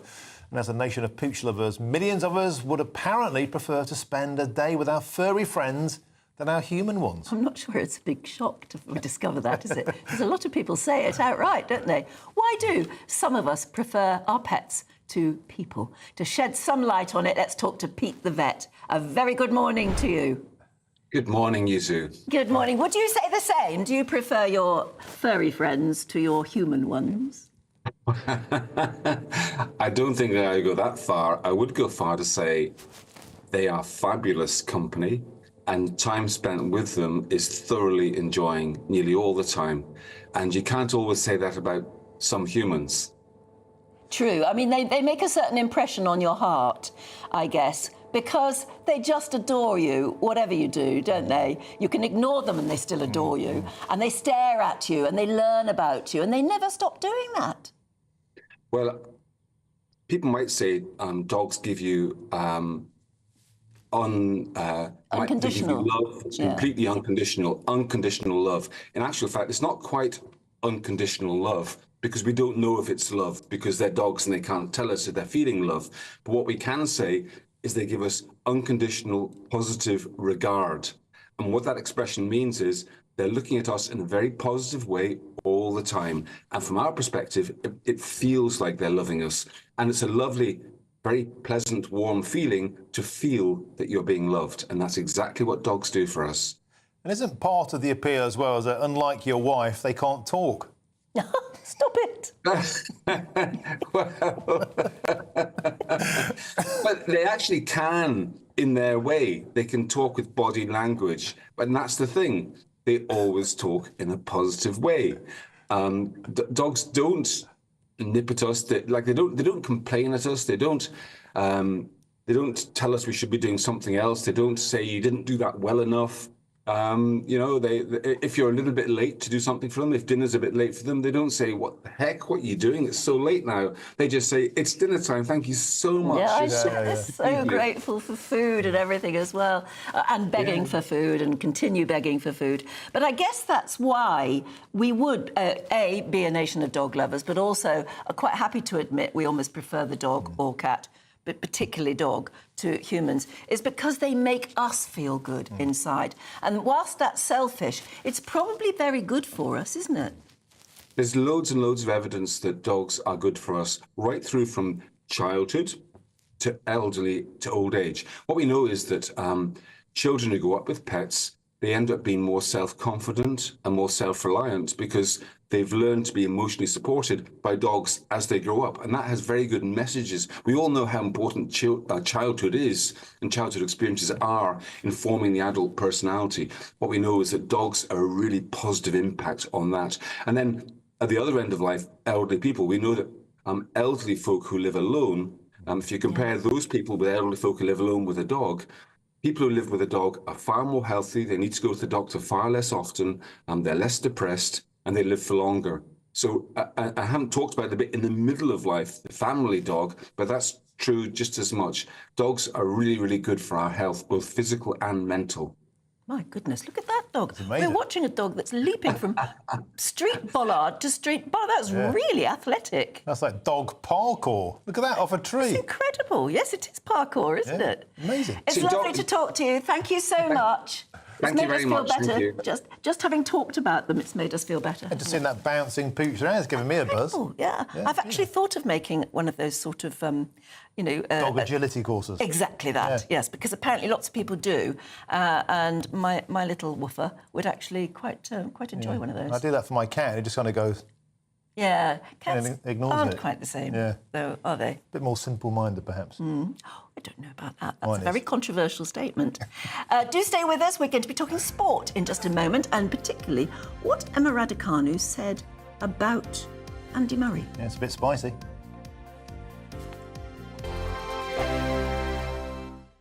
Join me, Camilla Tominey, for a frank and honest discussion with those in power that cuts through the spin and gets to the heart of the issues shaping our nation. You haven't confirmed that you want to stand as leader, but you haven't ruled it out either. This report basically says that he's not fit to stand trial. Is he indecisive? Incompetent? I deliver the dose of reality Westminster needs. That's the Camilla Tominey Show at 9:30 every Sunday on GB News, the People's Channel, Britain's news channel. This is GB News, Britain's news channel. Ben, do you like baking? Baking, only flapjack. Why flapjack? It's just a childhood favourite. Otherwise, no, I don't have time to do anything, no. Yeah. No, do you? I love baking. Really? Yeah, I find it really relaxing. You never bring in any treats for me. I know, I was thinking Scones that's or going to come next, cakes? isn't it? Scones. Oh, it's my birthday next week. Is it? Yeah. Oh. You know what to do? I've You're not really here, dug are a you? hole for myself now, haven't I? No, I actually am here next week. OK, well, you know what to do then. OK. I'm delighted to say that we're joined now by JP from Bridget's Bakery. BB is the brand, is the face, is the smile. She originated the motto, making London smile, so that's what we try to do on board of our lovely buses and in our shops. Which is probably the most British thing you could imagine. Yes, we try to do a 3-in-1. We try to really embrace all of the culture and history, so Roadmaster buses, 1970s. Oh, nice pictures. We have the food afternoon tea, 1700. JP, is it scone or scone? And also, where does the word come from? Ben. Is it of French origin? Ben, how very dare you asking me? Are you trying to actually put me under the spotlight? I would say, according to a Belgian person, it's scone. Scone. Exactly. Oh, that's what so I you like to do a mix of both. But I would say... Sorry, JP. Common as muck. and another key question which many Brits get tangled up in is it the jam first or the cream first? So, I'll tell you a very scientific fact I just made up on my way here this morning. The best way to eat your scone or scone is, first step, you split it in 2 halves. Yeah. On one half, you do the cream and jam. The other half, the jam and cream. Oh, no. Then, if you feel like people looking at you, you should squash it together. And if really the tension is quite high, you should give your scone to the nearest person holding a chef jacket. There you go. That sounds too diplomatic. Yeah. The People's Channel. I'm Patrick Christie's. Every weeknight from 9, I bring you 2 hours of unmissable, explosive debate and headline-grabbing interviews. What impact has that had? We got death threats and the bomb threat and so on. As time passes, she could have said storm. You made my argument for me. My guests and I tackle the issues that really matter, with a sharp take on every story. It went everywhere. Something practical could be done. Or I can become something different. Patrick Christie's tonight from 9 p.m. only on GB News, Britain's news channel.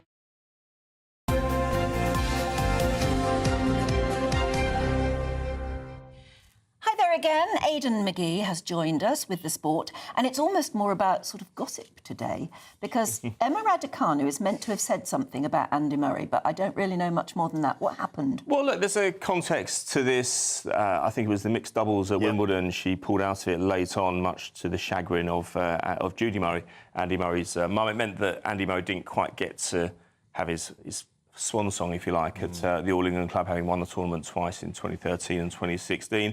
A few weeks on, I mean, she was criticised for that. I do think it was a genuine reason, although it wasn't backed up by her performance at Wimbledon. She didn't go very far in the tournament. And now, 3 years on from that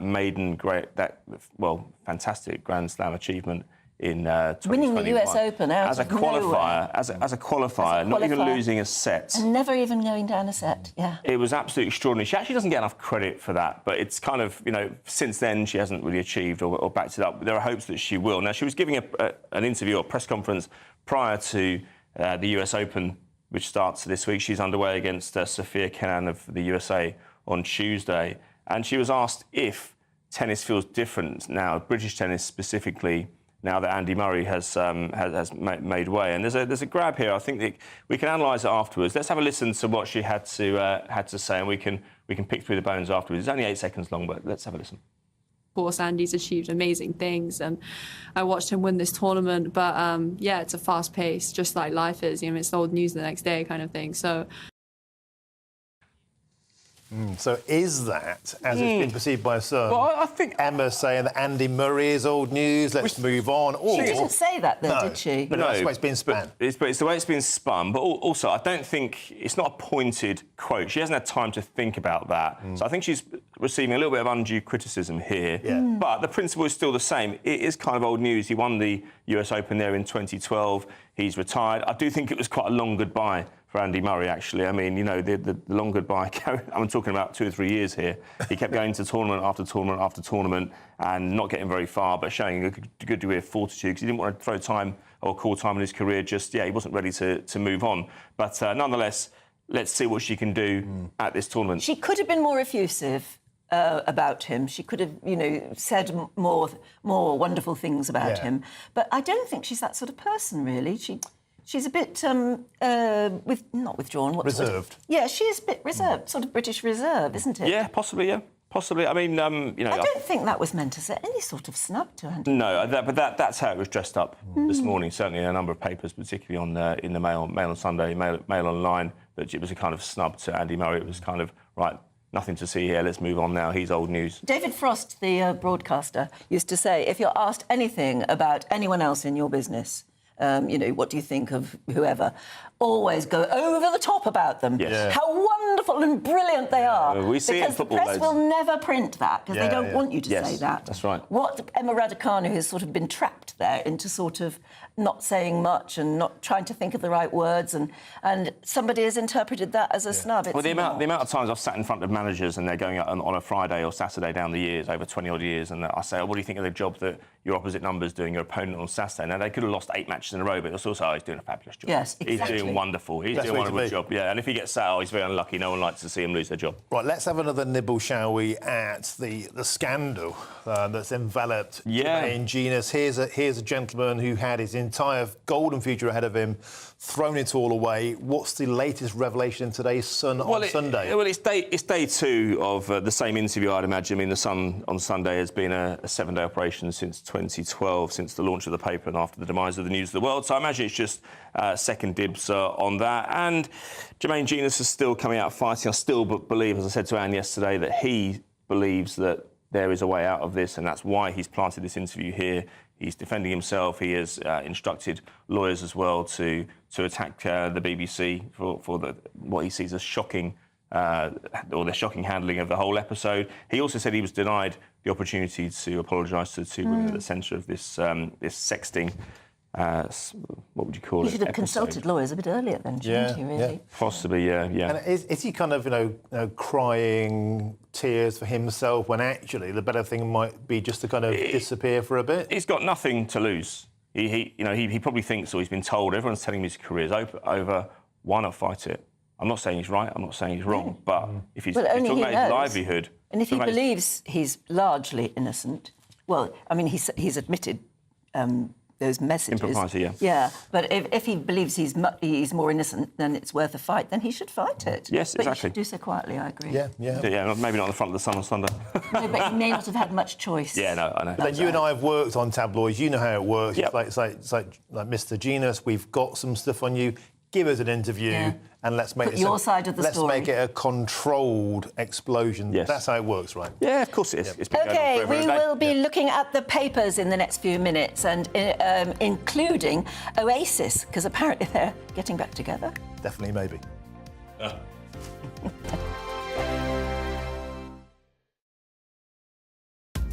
Are the newspapers getting you down? My wife didn't divorce me that month. Struggling to separate the wheat from the chaff? I know that it's a bit of a circus at the best of times. Well, don't worry. Headliners has got you covered. We'll take the burden of reading the day's news, and if we get depressed, who cares? It's an occupational hazard, frankly. That's Headliners on GB News from 11 p.m. till midnight, and the following morning, 5 till 6 a.m. on GB News, the comedy channel. Nah, just kidding. Britain's news channel. Sunday with Michael Portillo from 11, only on GB News. A new 9-storey high mural celebrating Jewish life in Britain's capital has been unveiled in Finchley Road. The murals artist, Leon Fenster, joins me now. Leon, welcome to GB News. Congratulations on the work. Tell me a little bit about the concept and how you put it together. Well, all of my artworks are it's kind of essentially storytelling. So trying to pull back the curtain on some specific world that I can reveal, whether that's the world of a particular family, of a community, of an organisation, of a city. And in this case, the challenge was how to depict in a single artwork the entire story of Jews in the city of London. I don't really plan too much. I start somewhere, one thing leads to the next, to the next, to the next, the way we remember the world in our dreams and our memories. And then after a few months, it was ready and we put it up onto the wall. Give me an idea of the dimensions of this thing. We've talked about it being 7 stories high. Right. It also looks like it's pretty broad. The wall is 14 metres wide and it's to the top of the artwork is 26 metres. So definitely my largest yet, I would say. I didn't know Benjamin Disraeli had a bar mitzvah. He did not. He made a point of not having one. These artworks, there's this kind of mischievous sense of humour. So actually, Benjamin Disraeli's father left Bevis Mark Synagogue after an argument and immediately had his children baptised. Yes. Just a couple of months before Benjamin Disraeli's bar mitzvah would have been. So I'm sort of slightly cheekily imagining him finally getting to have the bar mitzvah he never had. He might not be too happy about this, to be honest. Because after all, Benjamin Disraeli would not have been Prime Minister in that era. Quite. He'd been willing to attest to the Church of England. That's right, absolutely. So that's why there's something slightly cheeky about it. Exactly. GB News, the People's Channel. Hi there, I'm Michelle Dewberry and I'm going to take a second to tell you all about my show, Dubes & Co. We start off with the issues of the day. We then bring in both sides of the argument. We get rid of the disrespect. And then you throw me into the mix. And trust me, I'll tell it exactly how it is. And then, of course, the magic ingredient, you at home. We mix it all together and what have we got, in my opinion, the best debate show in town. Monday to Friday, 6 till 7 on GB News, Britain's news channel. Welcome back. We're going through the papers now with Tom Slater and Emma Burnell. Let's get straight in, Tom, to Notting Hill Carnival, which is going to begin today. Absolutely. So this is comments from a former Scotland Yard Detective Chief Inspector Mike Neville, accusing the Met of basically engaging in two-tier policing around Notting Hill. He points out that last year there were 275 arrests, 8 people were stabbed, 80 officers were assaulted.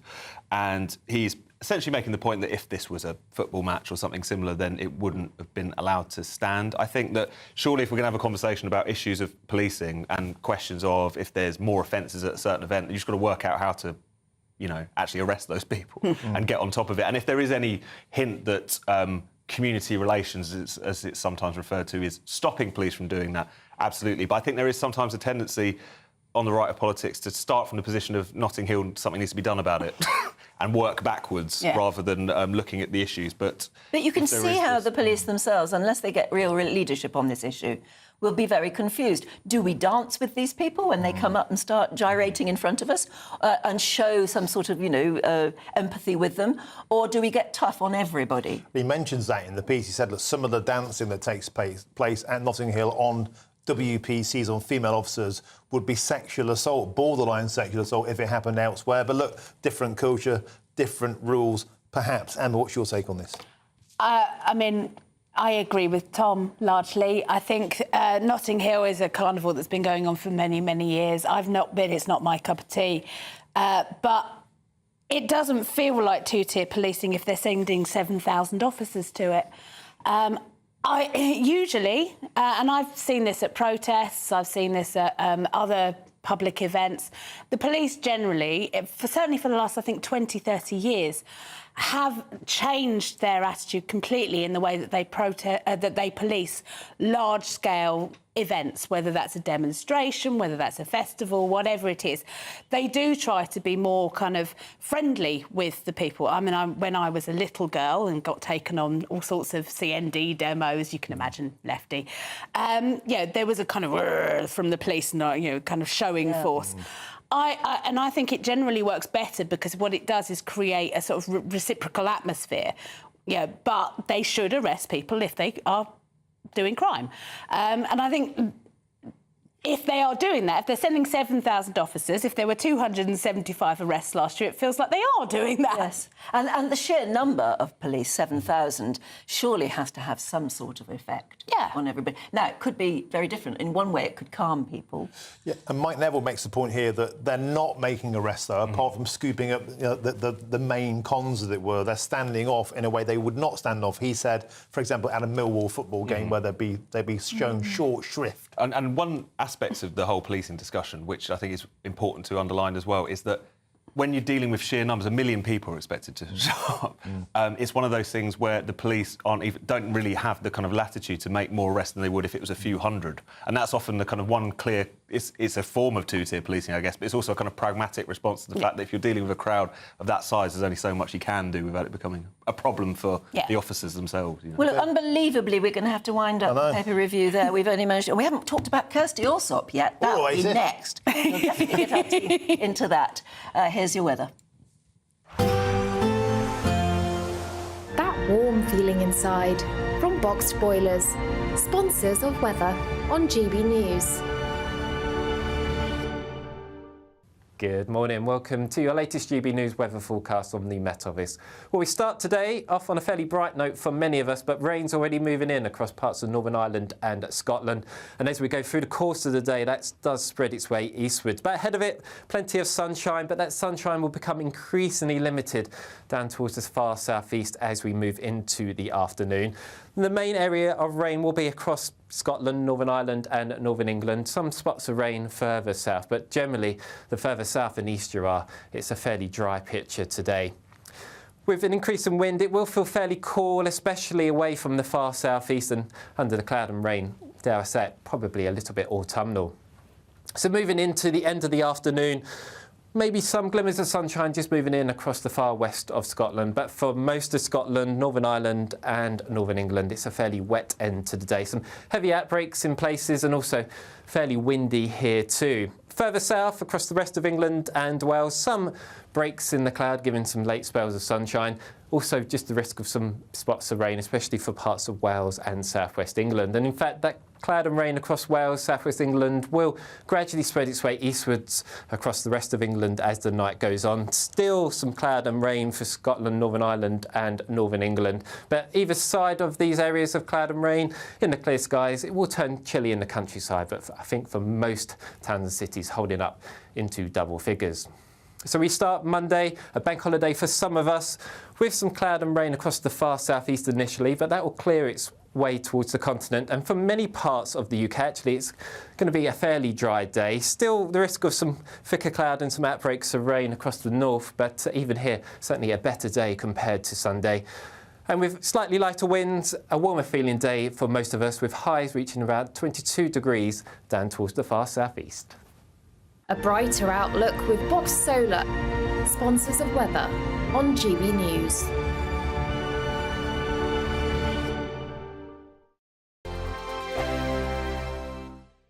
It's the final week to see how you could win an incredible £30,000 in cash. And you could be getting that winning call from us to tell you that you're our next Great British Giveaway winner. Oh, I can't believe this.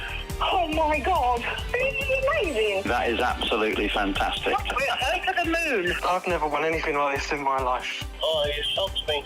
I never won a penny in my life. If I was there, I'll buy you a drink. Get your entry in now for another chance to win £30,000 in tax-free cash. Text cash to 63232. Text costs £2 plus one standard network rate message. You can enter online at gbnews.com/win. Entries cost £2 or post your name and number to GB07 PO Box 8690 Derby DE1 9TT. UK only. Entrants must be 18 or over. Lines close at 5 p.m. on the 30th of August. Please check the closing time if listening or watching on demand. Good luck.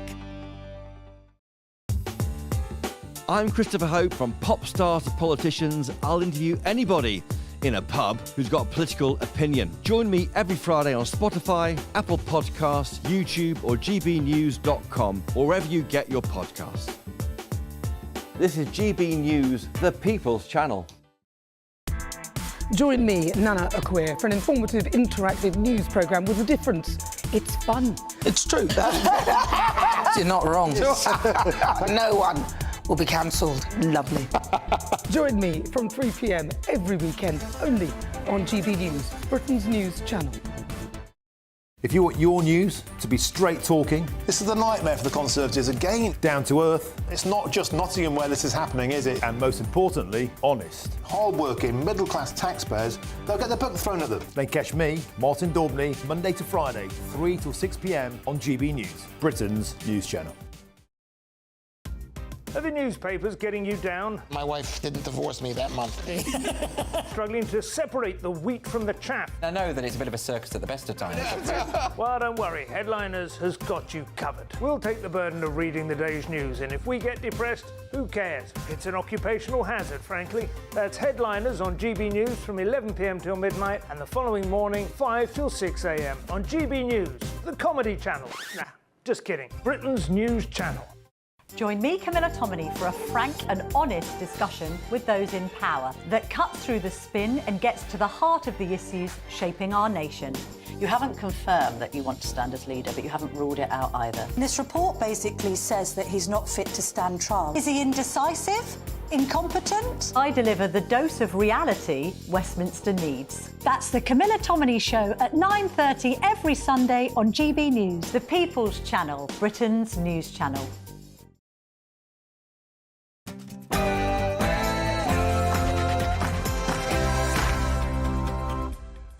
A very good morning to you. German police arrest the man suspected of committing that lethal stabbing in Solingen. And Islamic State claim responsibility for the attack. It killed 3 and injured 8. And as the top German minister for the state of North Rhine-Westphalia describes Friday's stabbing during a festival as an act of terror. Back in Britain, is something rotten in our country? Prime Minister Sir Keir Starmer believes so, and he's preparing to warn the nation. On Tuesday, he's going to make a speech saying things can only get worse before they get better.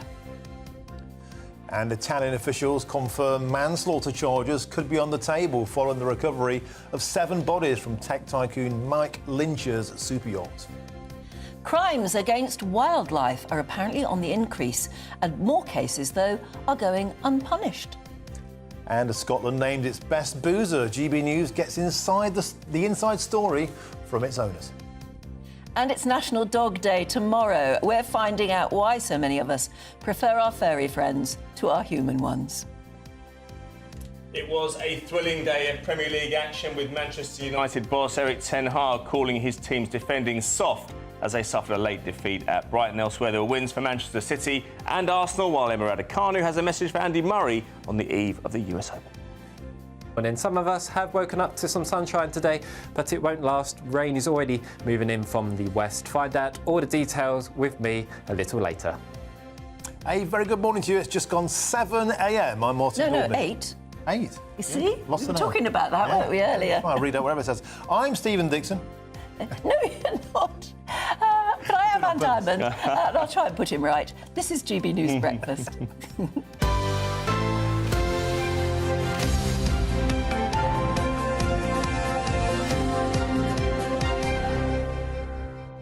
Everybody watching has heard of, autocue, or what else do they call it? What do they call it in political? Teleprompter. Teleprompter. Yeah. Sometimes the wrong thing comes up and you read it anyway. I know. It didn't say Stephen Dixon there. I said it. You were having a laugh. Yeah, You were. To make you laugh. Yes, absolutely, and it did. I've had It's some funny because we disasters. were talking about it earlier, about the disasters you can have when you don't realise. I've just read. I had a disastrous experience about 8-9 years ago at Sky. I just used a rude word when it just wasn't on the auto cue. Oh. Yeah, not really rude, but rude enough. Don't repeat it. I'm not going to repeat it. No, Certainly no. not. But it dogged me for about a year. That incident. It went viral in the social media era. It had. I went back to my desk. I went back literally from the set to the desk, and it had 8 million loops on Vine. I wouldn't know anything about that, Terror Man. I wouldn't know anything about it. No, you have to be careful, don't you? Very careful. OK. Let's talk about this terrible stabbing that happened in Germany. And there, the police have reportedly arrested the person suspected of the stabbing rampage in Germany. The suspect, apparently in custody, is a 26-year-old Syrian man. That's a new fact, isn't it? And he admitted to the crime. German authorities have been giving various details throughout the morning. Yeah, and the Islamic State terror group has claimed responsibility for the attack, which they say was revenge for Muslims in Palestine and everywhere. Earlier on, we spoke to defence editor for the Evening Standard, Robert Fox. There's been a lot of cyber activity, and there must be a real fear that this is the beginning of something, a new wave, because we're becoming into a new cycle of politics. There are three quite important regional elections coming up in Germany, in which the AfD right have made a strong stance of being deeply concerned about immigrations and migrant populations. It's a particularly sensitive area in Solingen, close to the Dutch border. There have been troubles there before. And at the moment, the German authorities, particularly the provincial authority of North Rhine-Westphalia, have been very careful about how they've labelled this. But they have been quite emphatic in that they have say that they have got the prime suspect.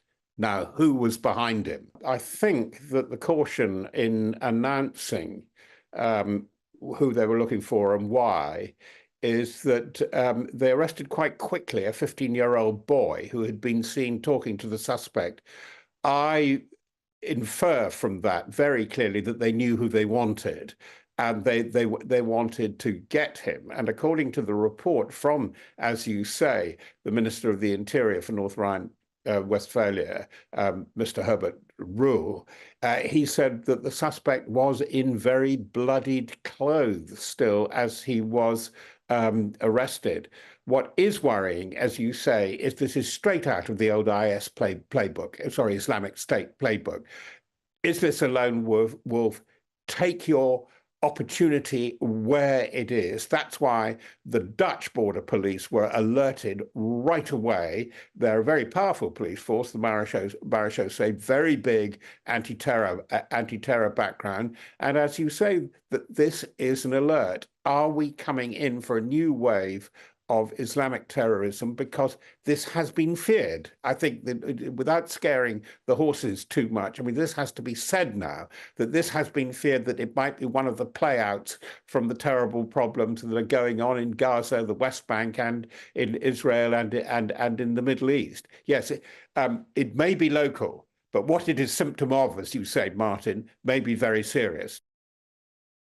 And it is very serious, and it's probably about time we faced up to the seriousness of it by talking about it more. Yeah, and these attacks now are just happening way too regularly, and Islamic State claiming responsibility, specifically saying they targeted Christians to support Palestinians and Muslims. And there was a synagogue that was firebombed in Paris last night. The photograph of that individual doing the rounds, who's suspected and wanted for that, wrapped in a Palestinian flag. And these things are happening way too often, yet there's a seeming reluctance in our commentariat, in our political class, and in lots of media outlets to grasp the nettle and say we have a growing concern here. I think the other important thing is the sheer fact that you've been able to sit there and rattle off certain instances where it's happened, and a lot of people get very upset. This feeling that every day, almost, there is some horrible attack. And it's fear. It's causing fear. And, of course, that's why we call it terrorism. That's the whole idea, isn't it? It's a very cynical way of instilling fear in the rest of us. It's interesting, the speech that Sir Keir Starmer is going to give on Tuesday. He's talking about the rot of populism left by the Conservatives. And he was talking about how he didn't want to have to jail people in Britain after the riots. And I wonder, Anne, if we're ever going to have a more progressive conversation about the discontent amongst the British public about why some of these sentiments were borne out in those riots. No one's condoning riots. But nevertheless, people do have a frustration. For example, in 2011, when we saw the riots in Tottenham, driven by the exasperations of the black community, there was a very open conversation about let's understand why you're feeling frustrated. Doesn't seem to be that same appetite around the riots in Southport and Middlesbrough and so other many very depraved British towns. There's more of a hardline approach. Yes. It's interesting as well that when you do talk Lovely. about Thanks very much indeed. various attacks that have happened and that they were carried out by a Islamic fundamentalist or somebody who'd been radicalised, that's how it's almost brushed aside. Yes. Yes, but they were radicalised. They were radicalised online or something like that. We should accept that. Yeah. Yeah.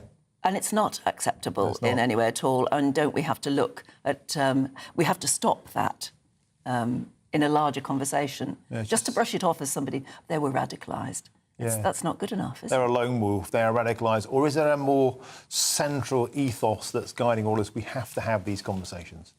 Anyhow, at 8 minutes past 8, let's cheer ourselves up by celebrating a bank holiday weekend. Maybe not weather-wise, but thousands of people are going to be flocking to the seaside in the hope of seeing some sunshine and enjoy a 3-day break. But from next month, motorhomes in North Yorkshire are banned from parking overnight in certain beauty spots along the coast. Anna Riley has the story. Scarborough. It's Britain's oldest seaside resort and a town visited by tourists from near and far. But from September, North Yorkshire Council are banning motorhome owners from parking overnight in spots here and in Whitby and Caton. One individual motorhome or campervan isn't a problem, but when you get tens, if not hundreds of these gathering in a particular location, that does create problems. They generate a significant amount of waste, as you can imagine, noise, disturbance issues as well, and obviously there is safety implications for the campervan motorhome owners themselves. We have had some fires reported, so this is about the safety of motorhome campervan owners as well as the amenity for local residents. Tourism is at the heart of Scarborough, and business owners stress that all are welcome, but want facilities to be used correctly. We are very lucky to have the Marine Drive, which is basically a linear park and ride for the town. A standard large motorhome will take up 2 to 3 parking spaces, and there is a limited amount of parking, 400 to 500 places. And if they are taken up completely by motorhomes, which they are, unfortunately, then there really isn't anywhere for our day trippers and people that want to come and enjoy the resort for a couple of hours or a few hours to actually use. And it isn't designed to take these sorts of vehicles, however much they're welcome, because Scarborough is open to everybody. We also have a problem with free campers at the moment. On top of that, with the camper vans, we're turning the whole of that Castle Headland into a sort of free camping site, and that's not what it's designed to be. The council urge they are not waging war against the campervan and motorhome community. But the planned overnight ban has caused anger among some owners of the tourist vehicles. The wrong people are getting punished. It's all the idiots that are coming in cars that are racing up and down at night time, lighting fires, having barbecues. The people in the motorhomes aren't doing that. Instead of banning people, they want to get some enforcement, drive round, issue fines there and then on the spot. It's a waste of time, but as soon as the ban's in force, I won't be coming back. We're spending money here, like people that stop overnight are going to go for breakfast and drinks like in the evening. They're going to spend money here. It would put us off coming if we couldn't stop overnight. It's not as if you're outside someone's house or like that, you're out of the way. The ban will be enforced between 11 p.m. and 7 a.m. for the next 18 months. After 6 months, the plan could be made permanent, altered, or even scrapped. Anna Riley, GB News. That's a fantastic talking point. I used to own a motorhome. It was a banger.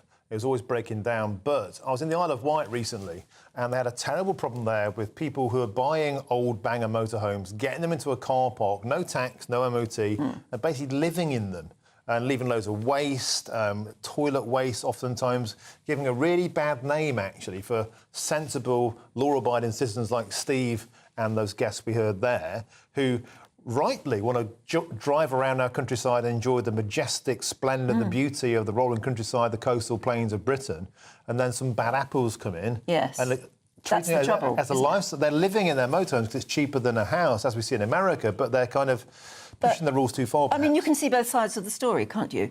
I mean, I absolutely think that people who own a motorhome and want to go to wherever in the country and enjoy the countryside or enjoy being at the seaside, why shouldn't they? They've got as much right to be there as anyone visiting and staying in a hotel. And interestingly, on but the not if they cause an awful lot of waste. I think you've got to be respectful of the community as well. And there's a little bit of snobbery creeping as well. Of course there is. For lots of example, snobbery. on the Isle of Skye now, they're introducing a motorhome tax because, guess what? People fill up with petrol on the mainland, they fill their groceries on the mainland because it's cheaper, obviously, and they go to the Skye and they're not spending as much money. It's a motorhome. Of course they don't spend as much money in restaurants. No, that's right. They're living as stuff. cheaply as they can. They probably spent 40 grand on a motorhome. They don't want to spend it in a restaurant. Yeah. But it's all about people bending the rules and giving a bad name for the majority, I think. Yeah. I mean, I can understand seeing a row of motorhomes along those beautiful roads there. You think, does it spoil the view? But why shouldn't they be entitled to be able to go there and enjoy it? I love motorhomes. That's a life goal, to have one when I retire. A lovely motorhome just to... When my children were younger, I always had this dream that we would go to the States and drive across the States in a Winnebago. Never did it. I wouldn't do it now. No, I wouldn't do it now. I'd feel too vulnerable now. Okay. But I wasn't aware of things like that then. It would have been fun. But no, I'm totally with anyone who wants to go and see this beautiful country of ours and all the lovely coastline. They have the right to do so, as long as they treat it with respect and don't leave tons of rubbish, and you do see that. I think that's the key point. You've nailed it. Should the council put portaloos there in some of those lay-bys? But see, then that would attract even more to go and use that facility there, and you should have your own... In a good motorhome, you probably have your own loo anyway, don't you? Your old chem loo. Yeah. No, so long as you don't empty it in an irresponsible manner. I think motorhomes are a tremendous thing. That's what they should prosecute them for, not for just being there overnight. Yeah. I don't know. I don't know enough about the details and how people behave, but I wonder what you think at home. Are you on the side of the motorhomers or the locals? And, of course, the locals, as you said, expect you to buy stuff from their shops and to go to their restaurants and buy their ice creams. If you can't afford to, but you're living very frugally in your own motorhome, why should you? Yeah, precisely. It's a great talking point. It is, isn't it?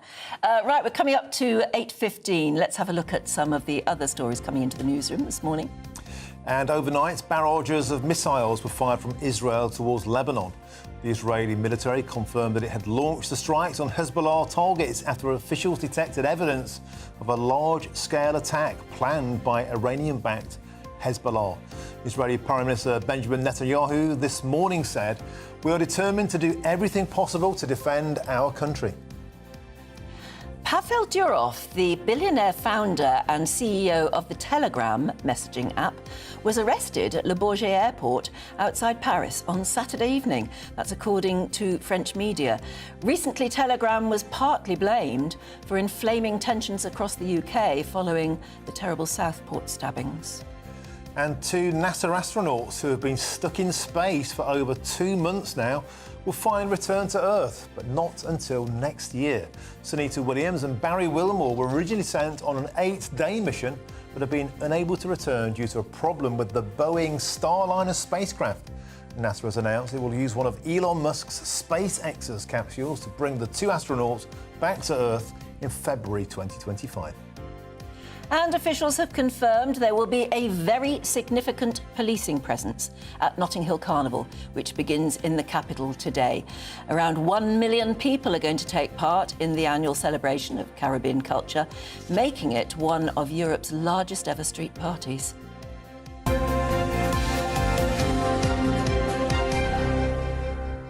They reckon 7,000 police, don't they, at Notting Hill? 7,000 coppers, and over the past... And 1 million people, all in that tiny area of London. Yeah, a lot of locals that I know simply board up their houses and go clear away. off. Yeah, Yes, it just they do. becomes too much of a disruption. Over 2 years, 500 arrests. We've seen 15 stabbings, 1 person killed. Mike Neville, former Scotland Yard chief, he's on GB News pretty often. He said it's an example of 2-tier policing. He believes that the kind of things going on at the festival there would never be tolerated, for example, at a working-class football match. But, of course, 7,000 coppers is a lot. It's a big presence, isn't it? Will it make a difference? Or will their presence merely inflame people? I don't know. I hope it goes off peacefully. Let's get your weather now from Craig Snell. A brighter outlook with Box Solar, sponsors of weather on GB News. Good morning. Welcome to your latest GB News weather forecast on the Met Office. Well, we start today off on a fairly bright note for many of us, but rain's already moving in across parts of Northern Ireland and Scotland. And as we go through the course of the day, that does spread its way eastwards. But ahead of it, plenty of sunshine, but that sunshine will become increasingly limited down towards the far southeast as we move into the afternoon. The main area of rain will be across Scotland, Northern Ireland and Northern England. Some spots of rain further south, but generally the further south and east you are, it's a fairly dry picture today. With an increase in wind, it will feel fairly cool, especially away from the far southeast and under the cloud and rain, dare I say it, probably a little bit autumnal. So moving into the end of the afternoon, maybe some glimmers of sunshine just moving in across the far west of Scotland, but for most of Scotland, Northern Ireland and Northern England, it's a fairly wet end to the day. Some heavy outbreaks in places and also fairly windy here too. Further south, across the rest of England and Wales, some breaks in the cloud, giving some late spells of sunshine. Also just the risk of some spots of rain, especially for parts of Wales and southwest England. And in fact, that cloud and rain across Wales, southwest England will gradually spread its way eastwards across the rest of England as the night goes on. Still some cloud and rain for Scotland, Northern Ireland and Northern England. But either side of these areas of cloud and rain, in the clear skies, it will turn chilly in the countryside. But I think for most towns and cities, holding up into double figures. So we start Monday, a bank holiday for some of us, with some cloud and rain across the far southeast initially, but that will clear its way towards the continent. And for many parts of the UK, actually, it's going to be a fairly dry day. Still the risk of some thicker cloud and some outbreaks of rain across the north, but even here, certainly a better day compared to Sunday. And with slightly lighter winds, a warmer feeling day for most of us, with highs reaching around 22 degrees down towards the far southeast. That warm feeling inside from Boxed Boilers, sponsors of weather on GB News. Well, that was the Great British Weather. Now it's time for the Great British Giveaway. Your chance to win 30 grand tax-free. You have to hurry, though, because lines close at 5 p.m. this Friday. Here's how you can take part. It's the final week to see how you could win an incredible £30,000 in cash. It's extra cash that could really make a difference to your coming year. You could find yourself on that holiday you've always wanted to take, buy that treat that always seemed out of reach, or just send some of those day-to-day financial stresses packing. Time is ticking. Get your entry in now. For another chance to win £30,000 in tax-free cash, text CASH to 63232. Text costs £2 plus one standard network rate message. You can enter online at gbnews.com/win. Entries cost £2. Or post your name and number to GB07, PO Box 8690, Derby DE1 9TT. UK only. Entrance must be 18 or over. Lines close at 5 p.m. on the 30th of August. Please check the closing time if listening or watching on demand. Good luck.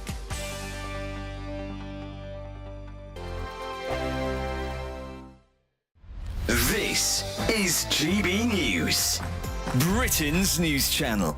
This is a big old headache because we talk a lot about GP appointments, don't we? But certainly almost everyone I know struggles to see a dentist when they need one. Yes. You know the best time to go to a dentist? When? 2:30.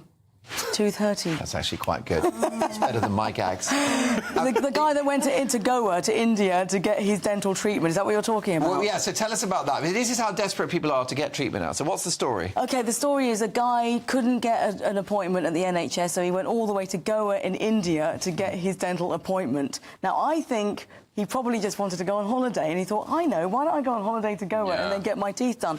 Look, people are travelling in their droves. There's whole aeroplanes full of people with medical tourists. Like in Turkey, you get a whole aeroplane with people with hair implants, things like that. Well, yeah.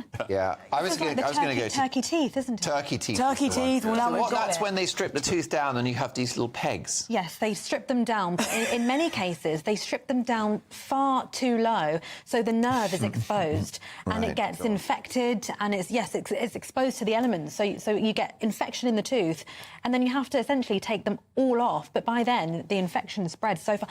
I was getting my nails done the other day, which I don't do very often, and my nail technician said to me, "Is your dad still a dentist?" And I said, "Yes." and she said, please, can I have an emergency appointment? I went to Turkey and I got my teeth done, and now they look incredible, but I'm in so much pain. They're all infected. She had 15 taken out from the top and 12 from the bottom, and it's an absolute disaster. But this is what people are feeling like they have to do. So medical tourism doesn't always work. No, but it shows, doesn't it, Alex, that people can't get their teeth sorted here, so they go elsewhere. Listen, do you floss, by the way? Don't floss. GB News, the People's Channel. Good afternoon, Britain. Your lunchtime update on the stories that matter across the UK. From breaking news and insightful analysis, inspiring stories and lively debates. You're comparing yourself to a former Prime Minister. Which is it? Stay informed, stay updated, stay entertained. I just don't know how anyone would not want to be there. Every weekday from midday. We are Good Afternoon Britain, only on GB News. Britain's news channel. Welcome to State of the Nation, daily plunge into the stories shaping our country.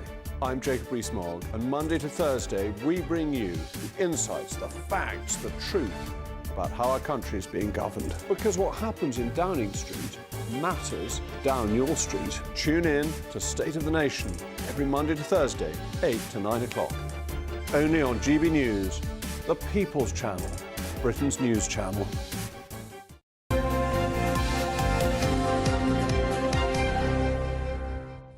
Good morning again, 8:24. A charity is warning crimes against wildlife, including animals like owls, foxes, badgers, are going largely unpunished. And that's despite widespread support for more action to stop these horrible crimes against defenceless creatures. And joining us now in the studio to discuss this is the environmentalist and ocean scientist, Dr. Amber Carter. Dr. Carter, welcome to the show. What kind of crimes are we specifically talking about here? All crimes against wildlife and animals sound wrong, but which ones in particular would you like us to think about? So wildlife crime can count for anything that is against the law, which is causing harm to animals. So it's really broad. So we can think about badgers and hares being chased by hounds, often being killed in quite inhumane and painful ways, but all the way across to eels being illegally exported for food in Asia. We export? Yes, eels. we export young eels. They're called elvers. I mean, it's illegal because they're a threatened species, because they're a delicacy in Asia. But it can cover to, you know, disturbing seals on the beaches during breeding season, to the persecution of birds of prey in the context of grouse hunting and agriculture. So it really covers all those things. And what the report is saying is that the overarching theme is that we really don't treat wildlife crime as a serious crime in this country, and that's having... Well, I suppose most of us don't see it. That's true, most of us don't see it, yeah. And I think that is, you know, wildlife crime is often done by gangs and groups that are linked to other crimes, and there's really not a system in place currently which allows wildlife crime to be reported well or to be actually persecuted once the crimes have been discovered, and that's what the report is calling for, better systems in place so wildlife crime can be. There's a terribly small amount of these crimes ever make it to prosecution, but between 6 and 14%, it says here, of the crimes that are even reported go on to a prosecution. So even when they're reported, hardly anybody's ever gets nicked for it. Yes, and that is something they also speaking about in the report, is there's a real lack of a centralised system. So it's only Scotland at the moment that have a system for monitoring wildlife crime and for coming out with annual figures. So something the report is calling for is an improved centralised system. So that allows us to better monitor, to know what's going on. It means that we can persecute, and it's going to be easier for crimes to be reported and recorded. I can see why in Scotland almost, can't you? You can see the fact that, you know, you go out into the Highlands to maybe shoot yourself a deer or something like that. Who would see you? And the only evidence of that would maybe be a dead body here and there of a stag or something. You can see why it's difficult to actually find the perpetrator.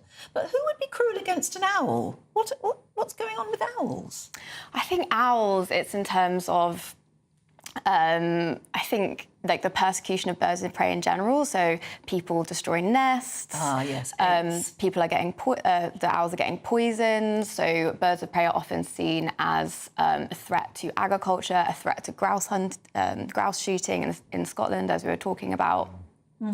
Birds of prey is one of the most magnificent creatures on the entire planet, as far as I'm concerned. You know, and they're already getting. But there are lots of people who would be after their eggs. Well, that's it. Just the vanity of collecting like that. I think it's just grotesque. It is. Thanks for coming in and telling us about it. Thanks so much for having me. Thank you. OK, yeah. We will move on. Still to come. Aidan McGee has your sport. You're watching GB News Breakfast with Martin and Nat.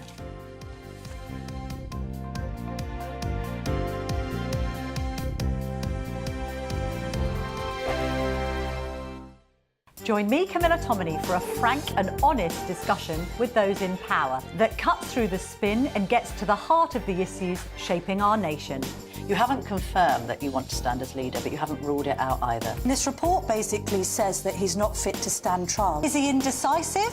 Incompetent? I deliver the dose of reality Westminster needs. That's the Camilla Tominey Show at 9:30 every Sunday on GB News, the People's Channel, Britain's news channel.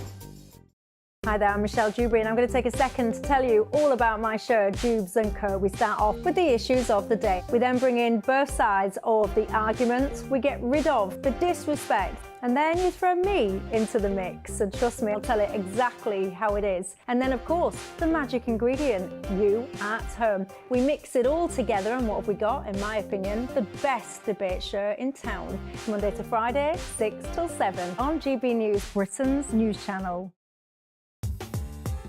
I'm Christopher Hope. From pop stars to politicians, I'll interview anybody in a pub who's got a political opinion. Join me every Friday on Spotify, Apple Podcasts, YouTube or gbnews.com, or wherever you get your podcasts. This is GB News, the People's Channel. Join me, Neil Oliver, every Sunday night at 6 p.m. on GB News. And if an hour is not nearly enough for you, go to gbnews.com for special extended episodes online every Friday at 9 p.m, where we can truly get into the nitty-gritty of what's going on. GB News, Britain's news channel. We're proud to be GB News, the People's Channel. And as you know, we always love to hear your views. Now, there's a new way of getting in touch with us at gbnews.com/your say. By commenting, you can be part of a live conversation and join our GB News community. You can even talk to me, Bev Turner, or any of the members of the GB News family. Every Saturday, 10 till 12, we'll bring you all of the news that you need to know. We'll also remind you that there is so much to smile about. It's my favourite time of the week. I get to relax, enjoy some light-hearted stories, and let Ellie teach me about fashion too. That's Saturday Morning Live, every Saturday, 10 till 12. Only on GB News, Britain's news channel. I'm Bev Turner. Thank you for joining us on GB News, the People's Channel, Britain's news channel. Welcome to State of the Nation, daily plunge into the stories shaping our country. I'm Jacob Rees-Mogg, and Monday to Thursday we bring you the insights, the facts, the truth about how our country is being governed. Because what happens in Downing Street matters down your street. Tune in to State of the Nation every Monday to Thursday, 8 to 9 o'clock. Only on GB News, the People's Channel, Britain's news channel.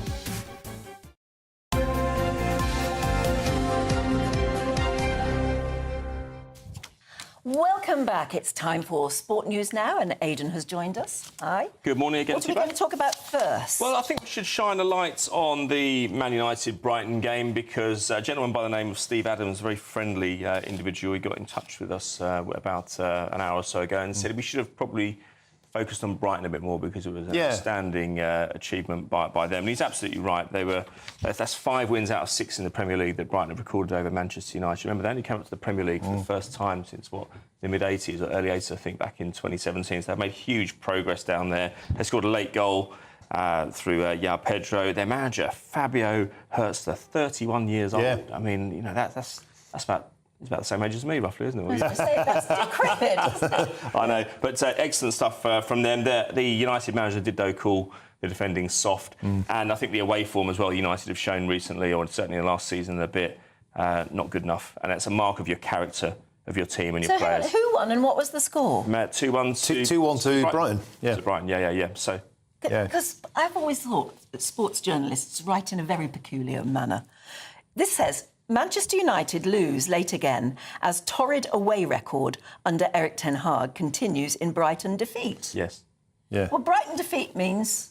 defeat at Brighton. At Brighton, yeah. That's probably what it should say. It's been cut and pasted, I think, by one of our producers from the BBC. But nonetheless, great day for... I was confused. No, it's great day for Brighton, of course. That's 2 wins out of 2 for them, having won at Everton last week, 3-0. Arsenal-Aston Villa, a big win for them, really, because they lost twice at Villa, or against Villa last season. That put paid to their title hopes. Villa missed 2 crucial chances, though, through Ollie Watkins, England's hero, of course, in the semi-final at the Euros. Manchester City hat-trick for Erling Haaland, a 4-1 win over Ipswich, who took the lead after just a few minutes. And quite an unsavoury incident at Selhurst Park as well, involving a ball boy down there, when West Ham won 2-0. We've got some footage, I think, of the ball boy. Just briefly, I don't think it's the best footage we can get, but down on the right-hand side, if we can... Well, we'll wait and see if we can... So basically what happens is... It's one of those digital adverts. Yeah, we've got it here. So it's a digital hoarding. I don't know if you can see down the middle of the picture there, just gently over to the right, the digital hoarding collapses, and one of the West Ham players, the guy who just scored, Thomas Souček, actually, you can see him weighing in there, just trying to relieve the pressure of the hoarding on the little boy, who I think was about 8 or 9 years old. And he managed to be rescued, thankfully. There's a surge of West Ham... stampede of West Ham fans. Exuberant West Ham fans after they scored their second goal. They piled forward, the advertising ball collapsed. He was like doing ball boy duties, crouched down, waiting for the ball. It went on him. Yes. He was fished out, and they saved the day. And Jared Bowen, who scored the second West Ham goal, presented him with a shirt afterwards. Yeah. So all's well that ends well. They're big, heavy things, aren't they? Yeah, the West Ham fans? Yes. Not all of them. Not all of them. They are big things, especially now because they've got their digital. They are digital, and they have to work, and people and companies pay thousands of pounds every match to have their name on them. Of course, we've got some games today as well. Bournemouth against Newcastle. Chelsea go to Wolves. Liverpool play Brentford at 4:30. A quick shout out to my team, the Tricky Trees. Forest got their first 3 points away at Southampton in a sky blue kit, which I think has no place in Nottingham Forest. I digress. Let's talk a bit of tennis. Yeah, why not? Emma Raducanu has been criticised for what was seen as a kind of pointed response to a question about Andy Murray and whether British tennis feels different now that he's departed the scene. Let's just get straight into an 8-second grab. This was a press conference before the start of the US Open. Let's hear that and we'll pick through it afterwards. Of course, Andy's achieved amazing things, and I watched him win this tournament. But it's a fast pace, just like life is. It's old news the next day, kind of thing. So it's been dressed up, Anne, and we've discussed it last hour, didn't we? But it's been dressed up as a little bit of a dig at Andy Murray. You and I discussed a month or so ago how she pulled out of the mixed doubles at Wimbledon, denied Andy Murray a swan song at the All England Club, having won the tournament famously in 2013. And 2016. I criticised her then, but I wouldn't criticise her for that. No. I don't think she hasn't had time to frame the answer. It's not like she's thought, I'm going to go into this press conference today and dig out Andy Murray. Why would you do that? It's a fight you can't win. Nobody's ever going to take a dim view of Andy Murray's career, are they? Well, the way they're trying to spin it is he's old news. I don't want to talk about him. He's yesterday's man. She didn't say that at all. She didn't say that. No, it was the story of the Wimbledon doubles that never happened is old news, which it is. Well, she just wants to be asked more than always about Andy Murray. And it's 3 years on since she won the US Open famously as a qualifier. Do you think she ever can again? Yeah, I do, because I think people forget she's still only 21, which seems astonishing. She must have an innate, outstanding talent to have achieved that. To not even drop a set. Look, we saw Pete Sampras winning. I remember when I was a kid, he won the US Open in 1990. He didn't win another slam for another 3 years until he won Wimbledon in 1993. He had to work on dropping his double-handed backhand, which once he did that, he was able to win. So I'm hoping that happens with Emma Raducanu. Sometimes when a player breaks through very early, they get worked out quite quickly. They have to adapt their game. She's fully focused on tennis now, I believe. That's according to an interview she gave over the weekend. Let's hope she can do it. It's very hard out there. There are lots of competitors. Very hard out there, yeah. And also, a quick well done to QPR. You boys have had a decent start to the season. Not too bad. Well, not great, Martin. I mean, it was 1-1 yesterday. We were against about an hour. That was all. But when we win a game, I'll let you know. Aidan McGee, beautiful. Always a pleasure. Thanks, mate. Cheers.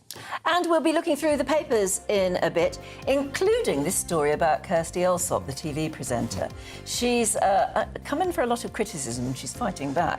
She let her 15-year-old son go off, what's it called? Interraiding across Europe with a 16-year-old buddies, the two of them, two young lads on their own. And she's absolutely... She just said it in an interview or something, that she was very proud of her 15-year-old son coming back after 3 weeks interrailing around Europe, and was really surprised when people said, you shouldn't do that, let a 15-year-old go off. And not only was it ordinary people making that comment, but the local social services rang her up and opened a file on him. And she's absolutely outraged about that. What do you think? We'll be discussing that in a couple of moments.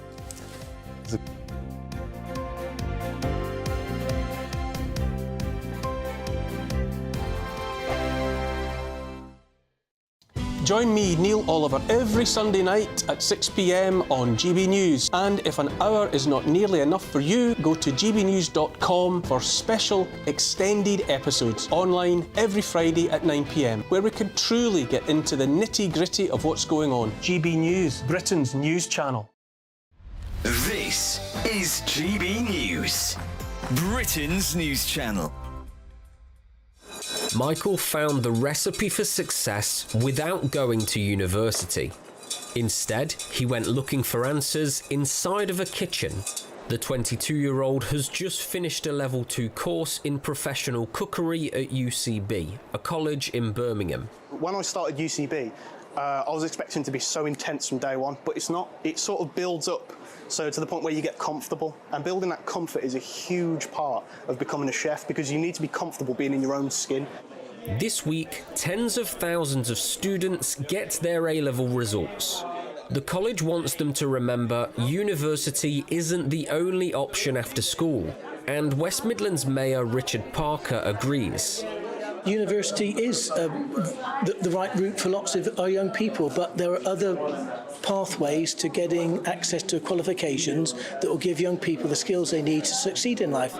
Further education principal Rosa Wells says apprenticeships and technical courses are also great routes to a career. Here at University College Birmingham, we offer vocational courses. These are hands-on technical courses that can give people a different opportunity, something different to school. So we've got brilliant facilities that really give students industry standard training. A skills shortage across the UK means youngsters learning trades are desperately needed. 36% of job vacancies are due to shortages. The Labour government's new body, Skills England, has been created to bring training providers and businesses together with local and national authorities plus unions to target trade gaps and regional requirements. Michael's now finishing his qualification. Where he goes next is down to him. GB News, the People's Channel. Join me, Nana Akwe, for an informative, interactive news programme with a difference. It's fun. It's true. You're not wrong. No one will be cancelled. Lovely. Join me from 3 p.m. every weekend, only on GB News, Britain's news channel. If you want your news to be straight talking, this is a nightmare for the Conservatives again. Down to earth. It's not just Nottingham where this is happening, is it? And most importantly, honest. Hard-working, middle-class taxpayers, they'll get their book thrown at them. Then catch me, Martin Daubney, Monday to Friday, 3 till 6 p.m. on GB News, Britain's news channel.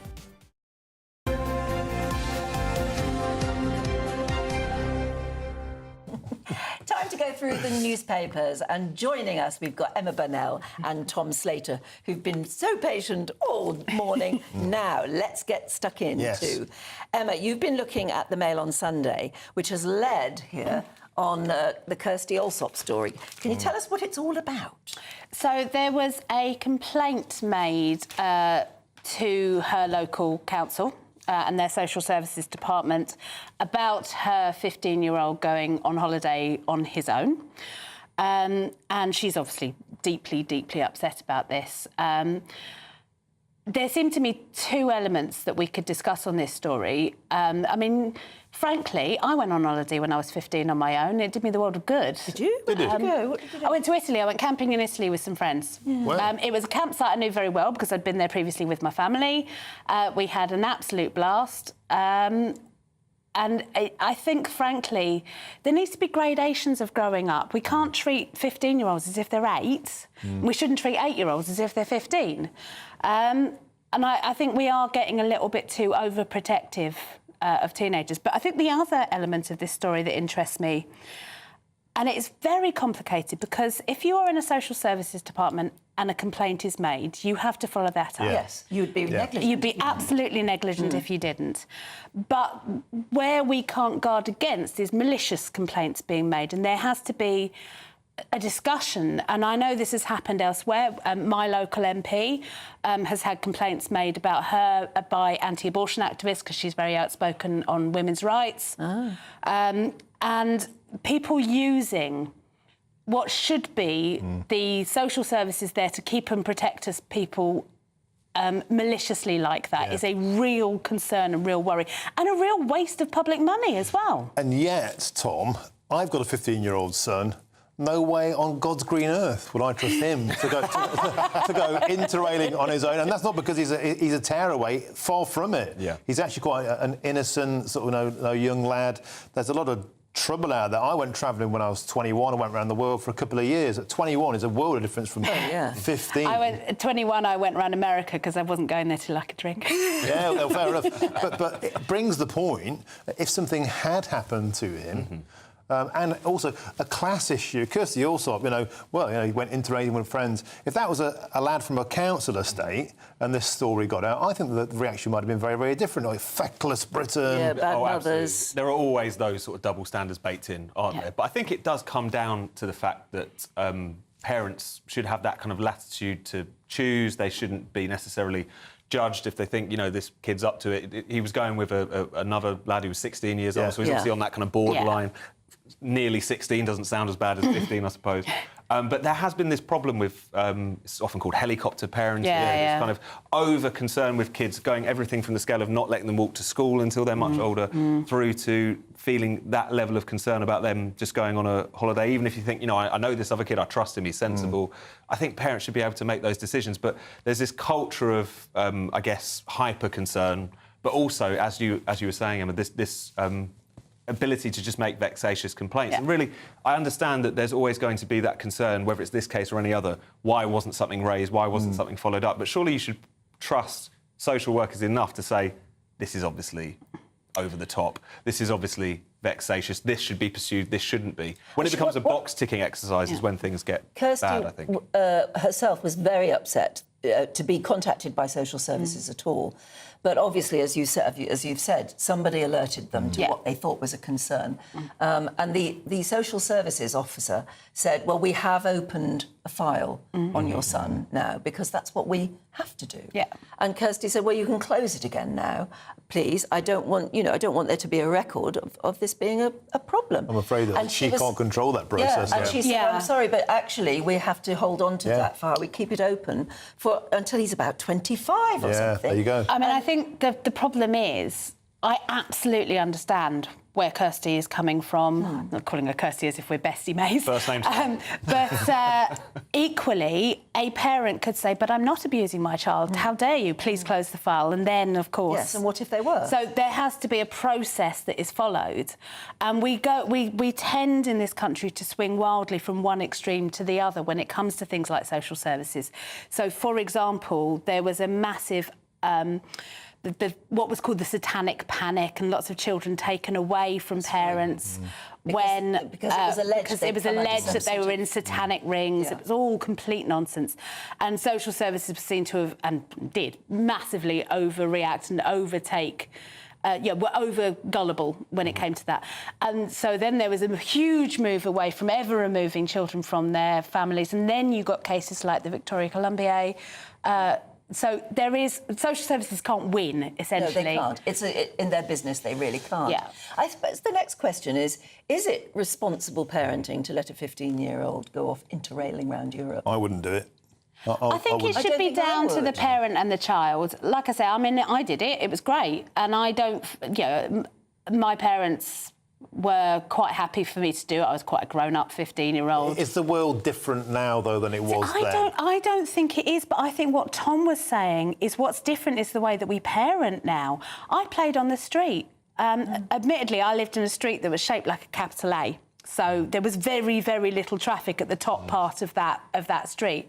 But there are so many things that I think kids are missing out of in terms of that independence that non-parented playfulness gives you. But giving a child independence is very difficult now. It is. I mean, I was the same. I was brought up in a cul-de-sac. Yeah, same and here. you, and you went out, and your mother almost said to you, in fact, she probably did, say, "You've had your breakfast. Clear off. I don't want to see you until tea time." Yeah, exactly. The rule was come in when the street lights go on. Yeah.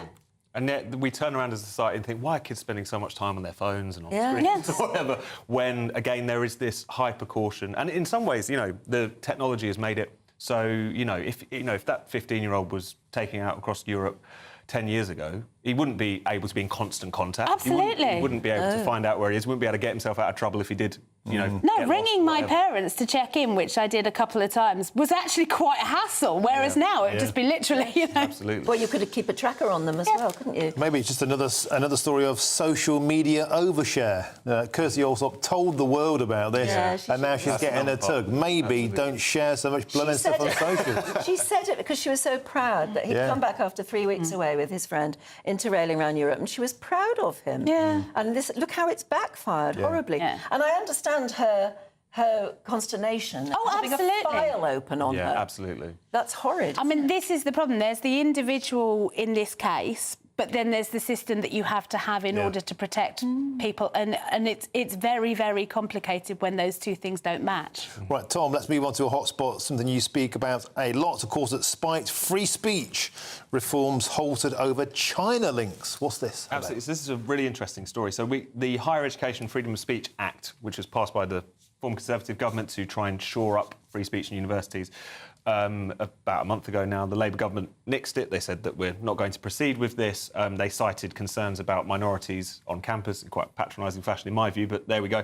This investigation in the Sunday Telegraph suggested that there was another consideration here, which was the fact that a lot of universities, as people know, are propped up by the money they get from international students and increasingly also international campuses. They have a lot in China, Malaysia, Dubai, places of this nature, which is how they get research money in, also how they get a lot of international students in, which is kind of propping up the sector to a large degree. The issue that was raised by a lot of these vice-chancellors was that these free speech duties are a bit of a problem in somewhere like China. They're a bit of a problem in somewhere like Dubai, and that this was part of the calculation in terms of them pushing back hard against it as universities and in terms of Labour acquiescing to those concerns. I think it's worth saying that I think Labour were probably primed to get rid of this piece of legislation anyway. They're generally of the view that despite all the evidence, the free speech on campus thing is kind of just a myth that people like me make up to get clicked when it's absolutely obviously not. But at the same time, it does show that there are quite unseemly considerations which have taken place now because of the fact that the way in which the university higher education sector is structured and the kind of funds that it's reliant on to remain solvent. In the previous one, we talked about mollycoddling children. Are we mollycoddling students by not exposing them to ideas they find questionable or even downright offensive? It's your duty to absorb things that you don't agree with and learn how to process them, rather than being protected from them by some sort of state-imposed free speech sanction. Yeah, I mean, I would probably agree with that, certainly to an extent. As I understand it, one of the main concerns came from Jewish student organisations who were concerned that this would open the door to people like David Irving and the Holocaust denial stuff. I am sure there could be ways that this law could be written that would cover that. What I'm interested in, Tom, and I honestly don't know the answer to this, so I'm interested in your thoughts.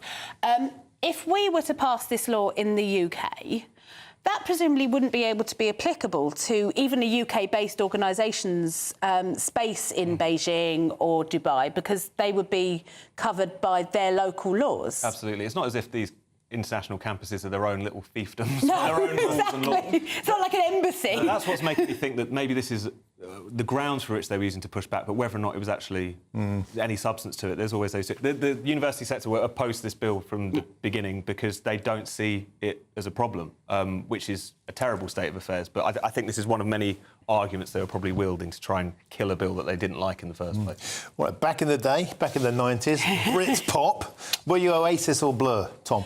Neither.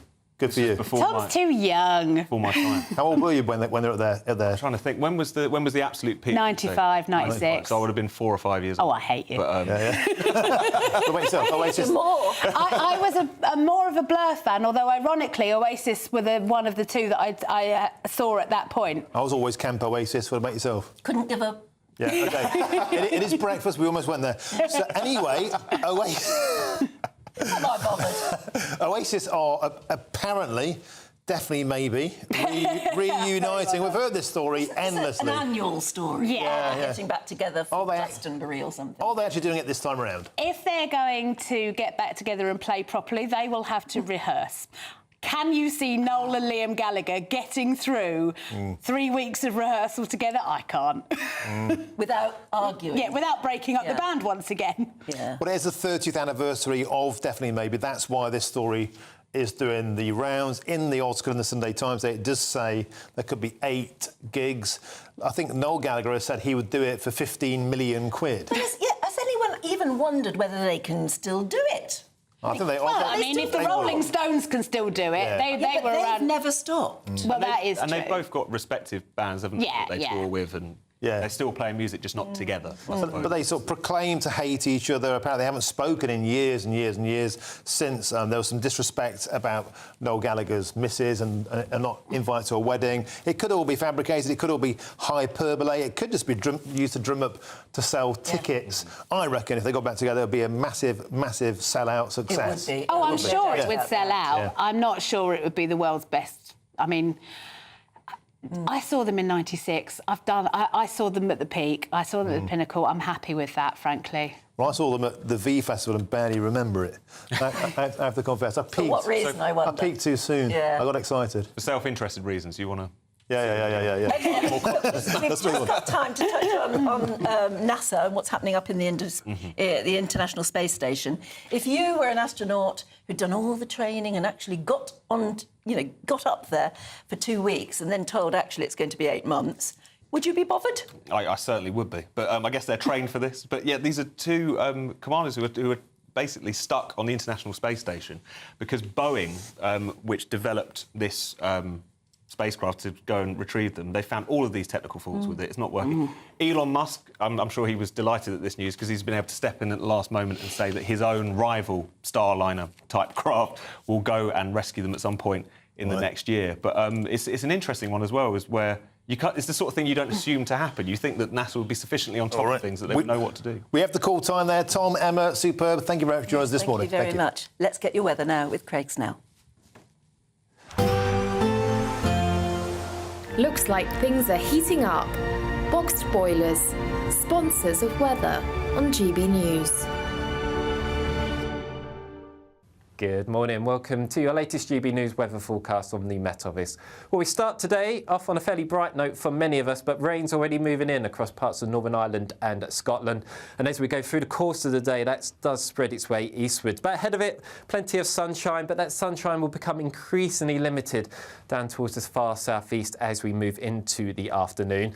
The main area of rain will be across Scotland, Northern Ireland and Northern England. Some spots of rain further south, but generally the further south and east you are, it's a fairly dry picture today. With an increase in wind, it will feel fairly cool, especially away from the far southeast and under the cloud and rain, dare I say it, probably a little bit autumnal.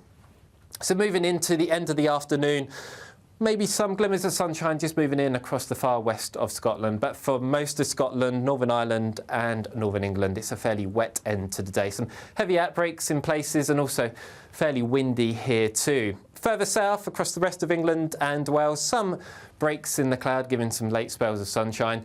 Also, just the risk of some spots of rain, especially for parts of Wales and southwest England. And in fact, that cloud and rain across Wales, southwest England, will gradually spread its way eastwards across the rest of England as the night goes on. Still some cloud and rain for Scotland, Northern Ireland and Northern England. But either side of these areas of cloud and rain, in the clear skies, it will turn chilly in the countryside. But I think for most towns and cities, holding up into double figures. So we start Monday, a bank holiday for some of us, with some cloud and rain across the far southeast initially, but that will clear its way towards the continent. And for many parts of the UK, actually, it's going to be a fairly dry day. Still, the risk of some thicker cloud and some outbreaks of rain across the north, but even here, certainly a better day compared to Sunday. And with slightly lighter winds, a warmer feeling day for most of us, with highs reaching around 22 degrees down towards the far southeast. That warm feeling inside from Boxed Boilers, sponsors of weather on GB News.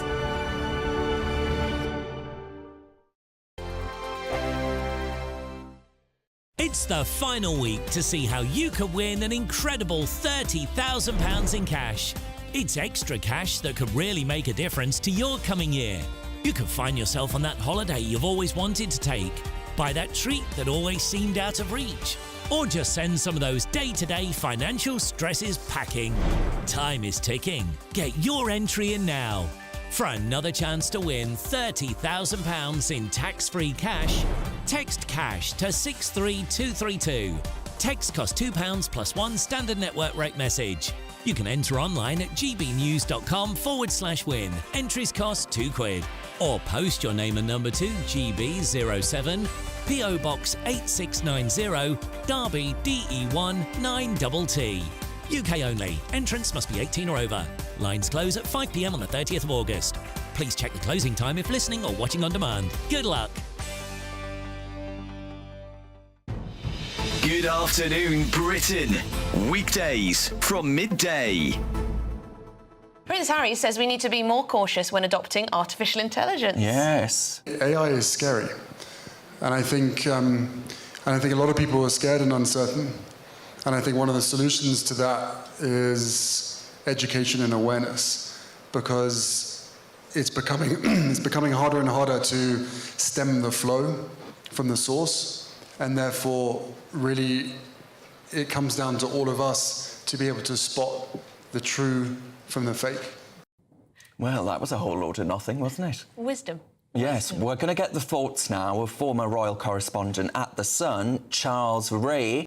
Well, I have to say, I actually agree with Harry and anyone else who says that we have to be cautious about things that appear on social media. Disinformation and fake news is a controversial topic because who is the ultimate arbiter of truth and fact? So do you trust Harry to determine? Well, I don't trust Harry to determine that, no. They never actually say what they want, though, in terms of social media and things. I mean, do they actually have an idea of what the online media landscape should look like? I mean, there's clearly a veiled attack on Elon Musk and the like, but do they just want anything nasty off there? Do they just want things that, you know, are then proven to be untrue at some point off there? You know, it's easy to stand and say, I want the online world to be safer and it to be less nasty and for there to be less untruths on there. Yeah. It's much more difficult, as we found out in this country and every other country, to actually work out what the policy looks like. You're absolutely right, Emily, that it's all very well everybody jumping on the bandwagon and saying, oh, we've got to clamp down on social media. Like, I'm suggesting that as well. But,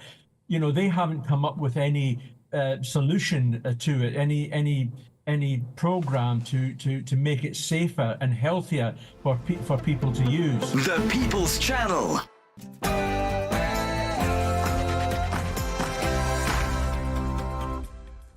Good morning. Police in Germany arrest a 26-year-old man suspected of committing that terrible lethal stabbing in Solingen. The German Minister for the State of North Rhine-Westphalia describes Friday's stabbing during a festival as an act of terror. And that's as Islamic State claimed responsibility for the attack that killed 3 and injured 8.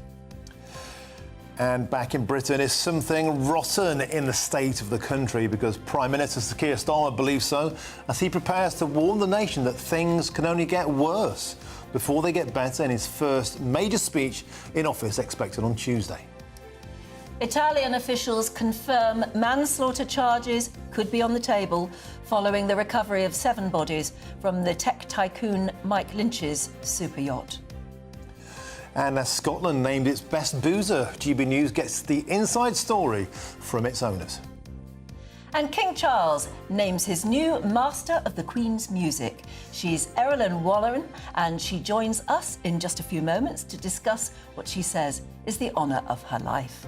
And then some of us have woken up to some sunshine today, but it won't last. Rain is already moving in from the west. Find out all the details with me a little later.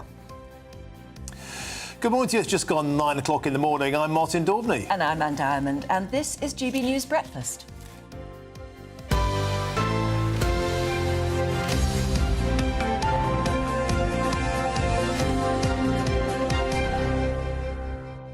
So if we're going to look at Scotland's best boozer, what makes good boozer for you? Ooh, it needs to have a selection of ales, and I'm not I'm not fussed about this fancy craft ale. I'm talking about British bitters, local as well. When I go on holiday all around like Isle of Wight or Cornwall, it's quite depressing to see just the same old beers you get everywhere else in the country. I want local ales, I want local food sourced locally, and I want a good old chit-chat with a local landlord who doesn't mind a few spicy jokes. Have you ever been to the oldest pub in Britain? Well, there's a lot of mythology about what is the oldest pub in Britain. I believe it's the Old Trip to Jerusalem in Nottingham, my home city, and I've been there many, many times. Magnificent on the castle of Nottingham, set into the sandstone cliff, marvellous. Oh, and look, well, I was asking you that because it's funny, I wasn't expecting you to talk about the actual beer.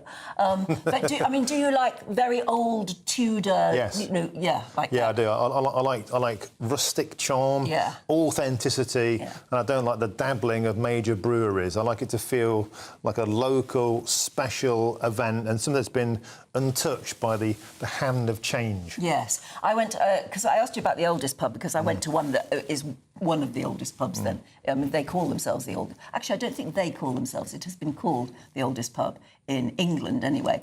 And that's the Royal Standard at a place called 40 Green in Buckinghamshire, which is absolutely beautiful and goes back, well, 1,000 years. I mean, it really does.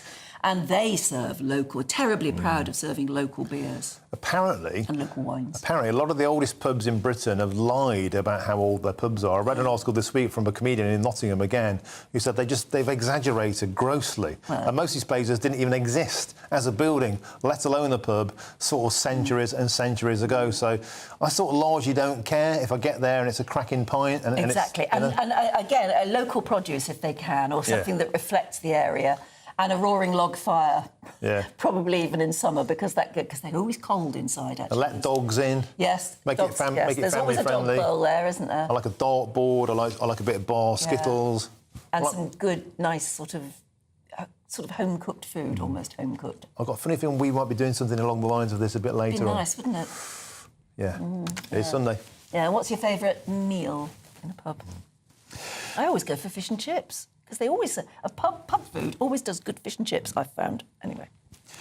OK, change of pace now. So German police have confirmed the arrest of a 26-year-old Syrian man thought to be the prime suspect in Friday's stabbing rampage in western Germany.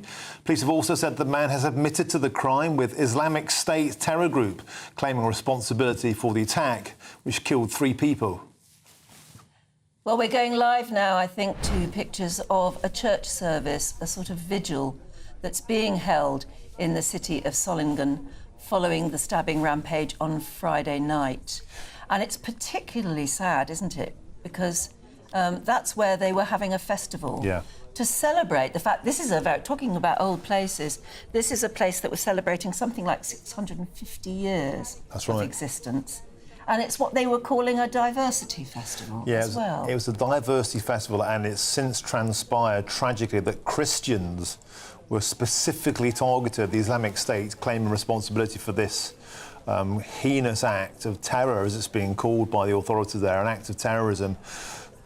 They were specifically targeted to give a voice to Muslims and Palestinians throughout the world, which seems a grotesque way of highlighting one cause by specifically targeting another, Anne. It really does. No doubt there'll be more happening throughout the morning, so we will continue to bring you pictures here on GB News of what happens in this vigil of people coming together to remember and pay tribute to those who are dead and those who must be very, very frightened as well about what happened at a time when it should have been a time of celebration and festival. And these events, sadly, are happening all too commonly. There was a recent attack in Germany also where a policeman was stabbed dead, and we saw last night in France a synagogue was firebombed again by a man wrapped in a Palestinian flag. These things are simply happening too often. OK, let's come back home now to talk about politics, of course. And Keir Starmer is going to make his first ever real major speech since becoming Prime Minister on Tuesday. And it's interesting, obviously they've leaked the substance of what he's going to say, which is odd to do it this far ahead, isn't it? It's made the front page of The Observer there. Things can only get worse, he's going to say. before they get better, which is a bit of a stark warning when you think of his first speech in power. Yeah, and it comes as the Labour Party celebrates a small win, as immigration officials confirm they have now detained 75 illegal workers in a crackdown that could scare off dodgy employers. Well, it's usually the Camilla Tominey show happening at 9:30. Filling in for her is GB News' political correspondent Olivia Utley. My goodness, there's quite a few political stories around today, as you'd expect. What of Keir Starmer? Why do you think he has leaked this dismal, the dismal things he's going to be saying in his speech? Well, it really feels as though the blame game has begun. I think that Keir Starmer has chosen to leak this 2 days early because he wants the message set in stone that the problems that the country is facing, and they are grave problems, he believes is the fault of the Conservatives who went before him. He's going to be making this really sort of visual speech about rot at the heart of the country and how to fix things. You can't just cover over the rot, you have to pull it out at the roots. All of that is essentially code, and not very complicated code, for I'm going to be raising your taxes. Rachel Reeves has already warned that taxes will go up in the budget in October, and Keir Starmer is hammering home that message today. He's also, I think, laying the ground for potential public service cuts. That's something that was talked a lot about in the run-up to the election. Lots and lots of journalists said, well, hang on a minute, if you're not going to be raising taxes on working people, so national insurance, income tax or VAT, but you're planning quite a lot of expensive things, including public sector pay rises, where is that money going to come from? The answer seems to be swathes of cuts in other rises in other taxes, so capital gains and death tax among them, but also we could see big cuts in public services. And the reason Keir Starmer wants to lay the ground now is he wants to make absolutely sure that everyone in the country knows that, as far as he's concerned, it's all the Tories' fault. Olivia, there's a spread in today's Sunday Times saying the honeymoon is over for Sir Keir Starmer's Labour Party. I think most people gave him until Christmas. This honeymoon has lasted shorter period of time, than a wet weekend in Blackpool. And isn't it a bit rich of the Labour Party to keep saying this is the Tories' fault, there's a rot to the heart, there's a £22 billion financial black hole, when, Olivia, 10 billion quid was managed to be found for public sector pay rises, for NHS workers, for teachers, a £500 million for the junior doctors, £100 million on top of that for the train drivers who still want more holiday, who still want longer tea breaks, who still want things to be their way. Is there a feeling that things can only get better if you work in the public sector, but things are going to get worse for the rest of us who've got to pay for it? Well, I definitely think that that's the message that the Conservatives will be firing out this week. And I think probably there'll be a lot of people in the country who agree with them. It's all very well being Keir Starmer and saying that things need to change. We all have to tighten our belts and that the country is in a grave situation. Things will get worse before they get better, etc. But if you're saying that with one hand and with the other hand, you're giving out huge inflation-busting pay rises to public sector workers, some of those workers, let's remember, are still going on strike despite agreeing this 5.5% pay rise. We've got a load of train drivers striking very soon on a completely different issue after agreeing this pay rise with the Labour government. So I think there will be a lot of questions of that nature in the next couple of weeks, and Keir Starmer will have a really big job having to answer them. Who have you got on the programme? We have got a really exciting show lined up. We've got Labour MP Mike Tapp. I'm sure we'll be talking about quite a lot of this with him. We've got Damien Green, who was Theresa May's number 2, held all sorts of cabinet positions. We're going to be asking him all about the Conservative leadership contest, which, of course, we've all almost forgotten about.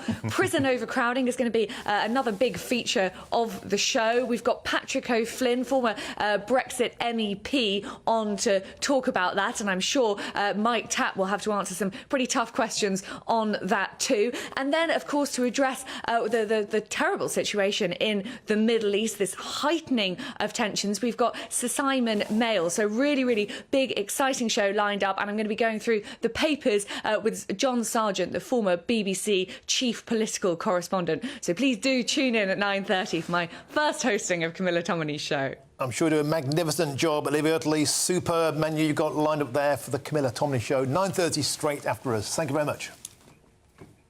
Now we're going to talk about that boozer in Scotland, the pub. Actually, I like the word boozer. It's So do nice. I, yeah. It sort of describes it well. Anyway, it's a boozer in Fife, and it's been named as Scotland's best pub by the Campaign for Real Ale.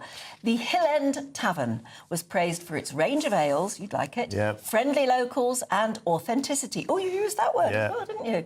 Fending off the competition to retain its crown for the second year running. Magnificent stuff. And Scotland reporter Tony Maguire got the great job, the arduous task of spending a day at the boozer to see what all the fuss is about. The Fife village of Hill End is home to fewer than 300 people, with a florist, a playground and Scotland's best pub.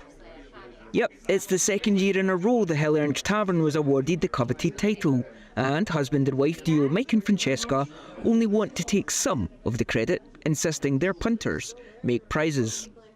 The customers make the pub. It's their pub. We're just the custodians, and we're loving being here, and we're excited to be award-winning again. I never saw myself being a landlady 13 years ago, and obviously with Mike being the best landlord, we've done a really good job, and I'm proud of us. The addition of real ale taps has seen a steady increase in destination drinkers. Even Camera themselves just can't stay away. So I moved from Manchester to Dalgety Bay, and I knew absolutely nobody. But I walked into the Hill End Tavern 8 and 9 years ago, and I made friends immediately on that first day. The beer is fantastic. The owners, wonderful.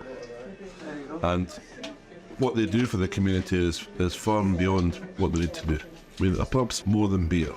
But this weekend's drinkers, both local and from further afield, maybe give a better sense of the Hill End Tavern's wider appeal.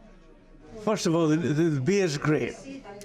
The staff are fantastic, always with a smile, and you always meet nice people. It's such a friendly pub, actually, and it is a really is a pub, and not a basic drinking box. It is real pub. There's real people. You look after you. The beer's good. That's what having a pub is all about. Come for the ale, stay for the company, but whatever you do, don't overstay your welcome. This tavern now has a reputation to protect. Right, you get out of my pub. Go on, get out. Out you go. Up you go. Tony Maguire, GB News, Fife.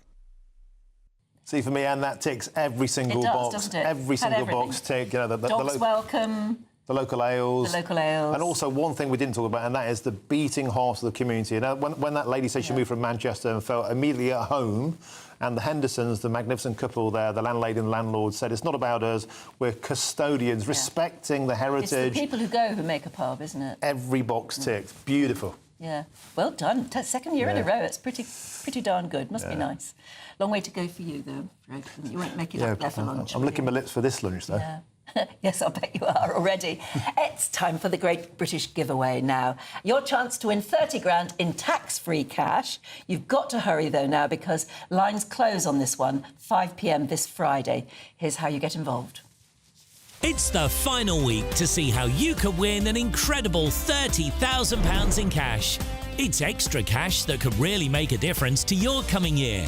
You could find yourself on that holiday you've always wanted to take, buy that treat that always seemed out of reach, or just send some of those day-to-day financial stresses packing. Time is ticking. Get your entry in now.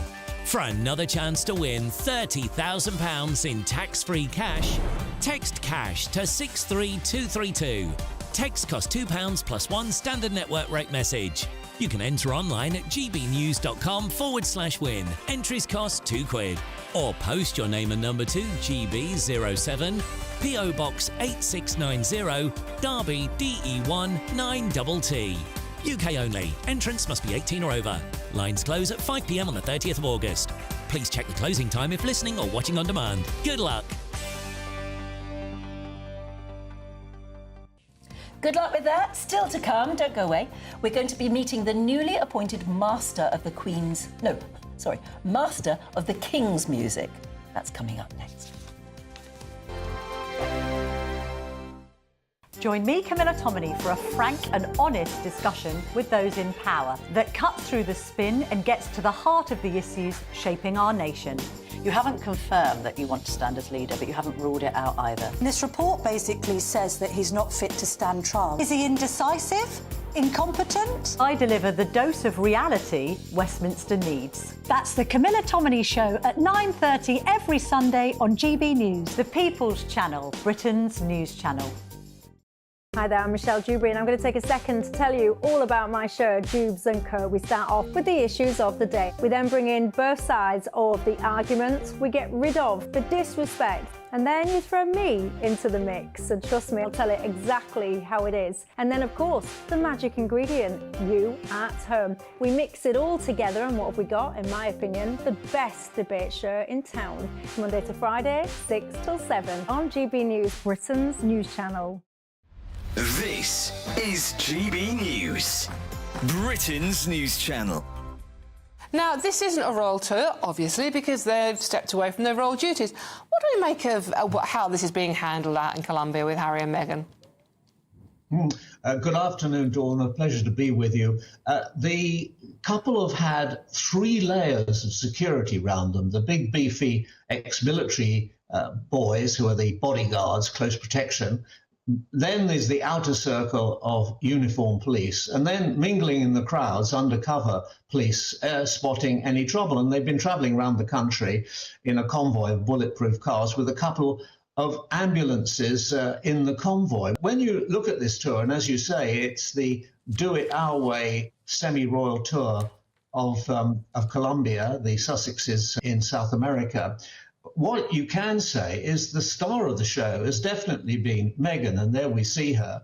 She's been wearing many thousands of pesos worth of outfits while she's there, smiling, as you can see, all the time. I mean, she is very much to the palace born, and this is the greatest role she's ever played, and she's playing it to the hilt.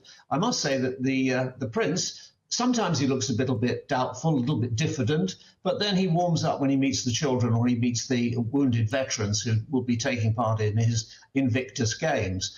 It's a strange thing they've done because, as you say, it's not a royal tour, it's doing it their way. I think at the end of it, they will think that they've had a great success, and I'm sure that the left-wing government of Colombia will relish the little bit of royal stardust that Meghan, among other, with her husband, have brought to the regime.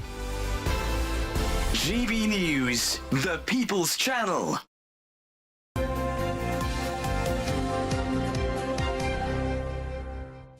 Right, we're going to meet somebody who's a sort of musical VIP. King Charles has selected a new Master of the King's Music. Yeah, composer of the London 2012 Paralympic Games and singer-songwriter Erilyn Wallen is ranked among the top 20 living classical composers. So what is it like to be Master of the King's Music, and what do you do? Let's see if we can ask her herself. Oh, a very good morning to you, Erilyn, and congratulations. Thank you very much. It's a real honour. You know, came as a complete surprise, to be honest. Oh, it's a wonderful surprise, because as you say, it's a real honour. Because I know you've already shaken the hands of royalty, because you've got an OBE. No, you've got an MBE and a CBE, and now you're Master of the King's Music. First of all, before we go any further, I'm told that you live in a lighthouse in Scotland. Are you there now? Is that where you are? I'm somewhere else, actually, with friends, but yes, I'm at a secret location, but I'm still in the Highlands. Oh, I love lovely. Scotland. Being a musician, and I know you're a very big deal composer, you've written something like 22 operas, never mind all the other things you've written. Is that what you went for, a sort of seclusion, so nobody could actually hear you when you're playing? That's exactly right. I wanted to work in a place where I wouldn't disturb anybody and they wouldn't disturb me. But and it's also increased my productivity. But I really love the landscape up there too. So. I'll bet it's inspirational. OK, so the basic question we want to ask you is, what are your duties? What are you meant to be doing if you're Master of the King's Music? Well, do you know, it doesn't have a specific role, but I can sort of tailor it, you know, in consultation with the King. But I see my main role is to champion music for everyone, to increase the access of really serious tuition for every child, so that every child can have access to music in the way that I had. Yes, And you also did to from a keep- very early age. I know your parents brought you over to the UK from Belize, didn't they? And then I think at some stage they went on to America, so you were left with your auntie and uncle, and you started playing the piano from a very early age just because you found it fascinating. Yes, and I must be the only child that was always begged to stop practicing. They said, please stop, Emily. So I've always had this bug for music, really, and it's just been a part of my life. One more question before, I know Martin's wanting to ask you things as well. There's a lovely piece, I don't know if you've seen it, in today's Observer about you. And it says, I'm thrilled, says the first black woman to become Master of the King's Music. Interestingly, you're not the first woman, but you are the first black woman. Is that an important part? I'm actually the first black person. Absolutely. Yeah, fair enough. Does that make a difference to what you want people to hear from your role? Do you know, first and foremost, I'm a composer. So when I discovered music and classical music, I wasn't thinking about the colour of my skin. But I suppose by being in this role, maybe other people will think, oh, yes, we can take part in classical music too. For me personally, the music always comes first. And I feel so strongly that classical music is somehow stigmatised as being for certain sorts of people. And it just isn't. And Erin, it comes with great responsibility, your role. And I understand you got into a bit of a pickle when Jerusalem, you tinkered with Jerusalem and there was something of a backlash, is that correct? Yes, it was just a few thousand trolls, but everybody else seemed to enjoy it. That's the trouble. People can come back at you with their reactions very, very quickly. Do you talk regularly to the King about what he wants for what sort of event? Well, actually, we've yet to have an audience, but the thing is, I will be advised by him, and what's so amazing is that he is a monarch that's deeply musical. He plays the cello. And I believe he might even compose, but if he doesn't, I'll get him going on that. That'd be brilliant. Well, come back and tell us what those conversations went like. Meanwhile, enjoy your time with friends, obviously, but also your lovely lighthouse in Scotland. I want to see a picture of it at some point. Thank you very much, and congratulations. Thank you so much. Great stuff. Lovely lady, superb. Yeah, absolutely. So there you are, Master of the King's Music. That's it from us anyway, so stay tuned, because up next is the Camilla Tomlin Show with Olivia Utley. Have a superb Sunday. Have a great day. A brighter outlook with Box Solar, sponsors of weather on GB News. Good morning. Welcome to your latest GB News weather forecast on the Met Office.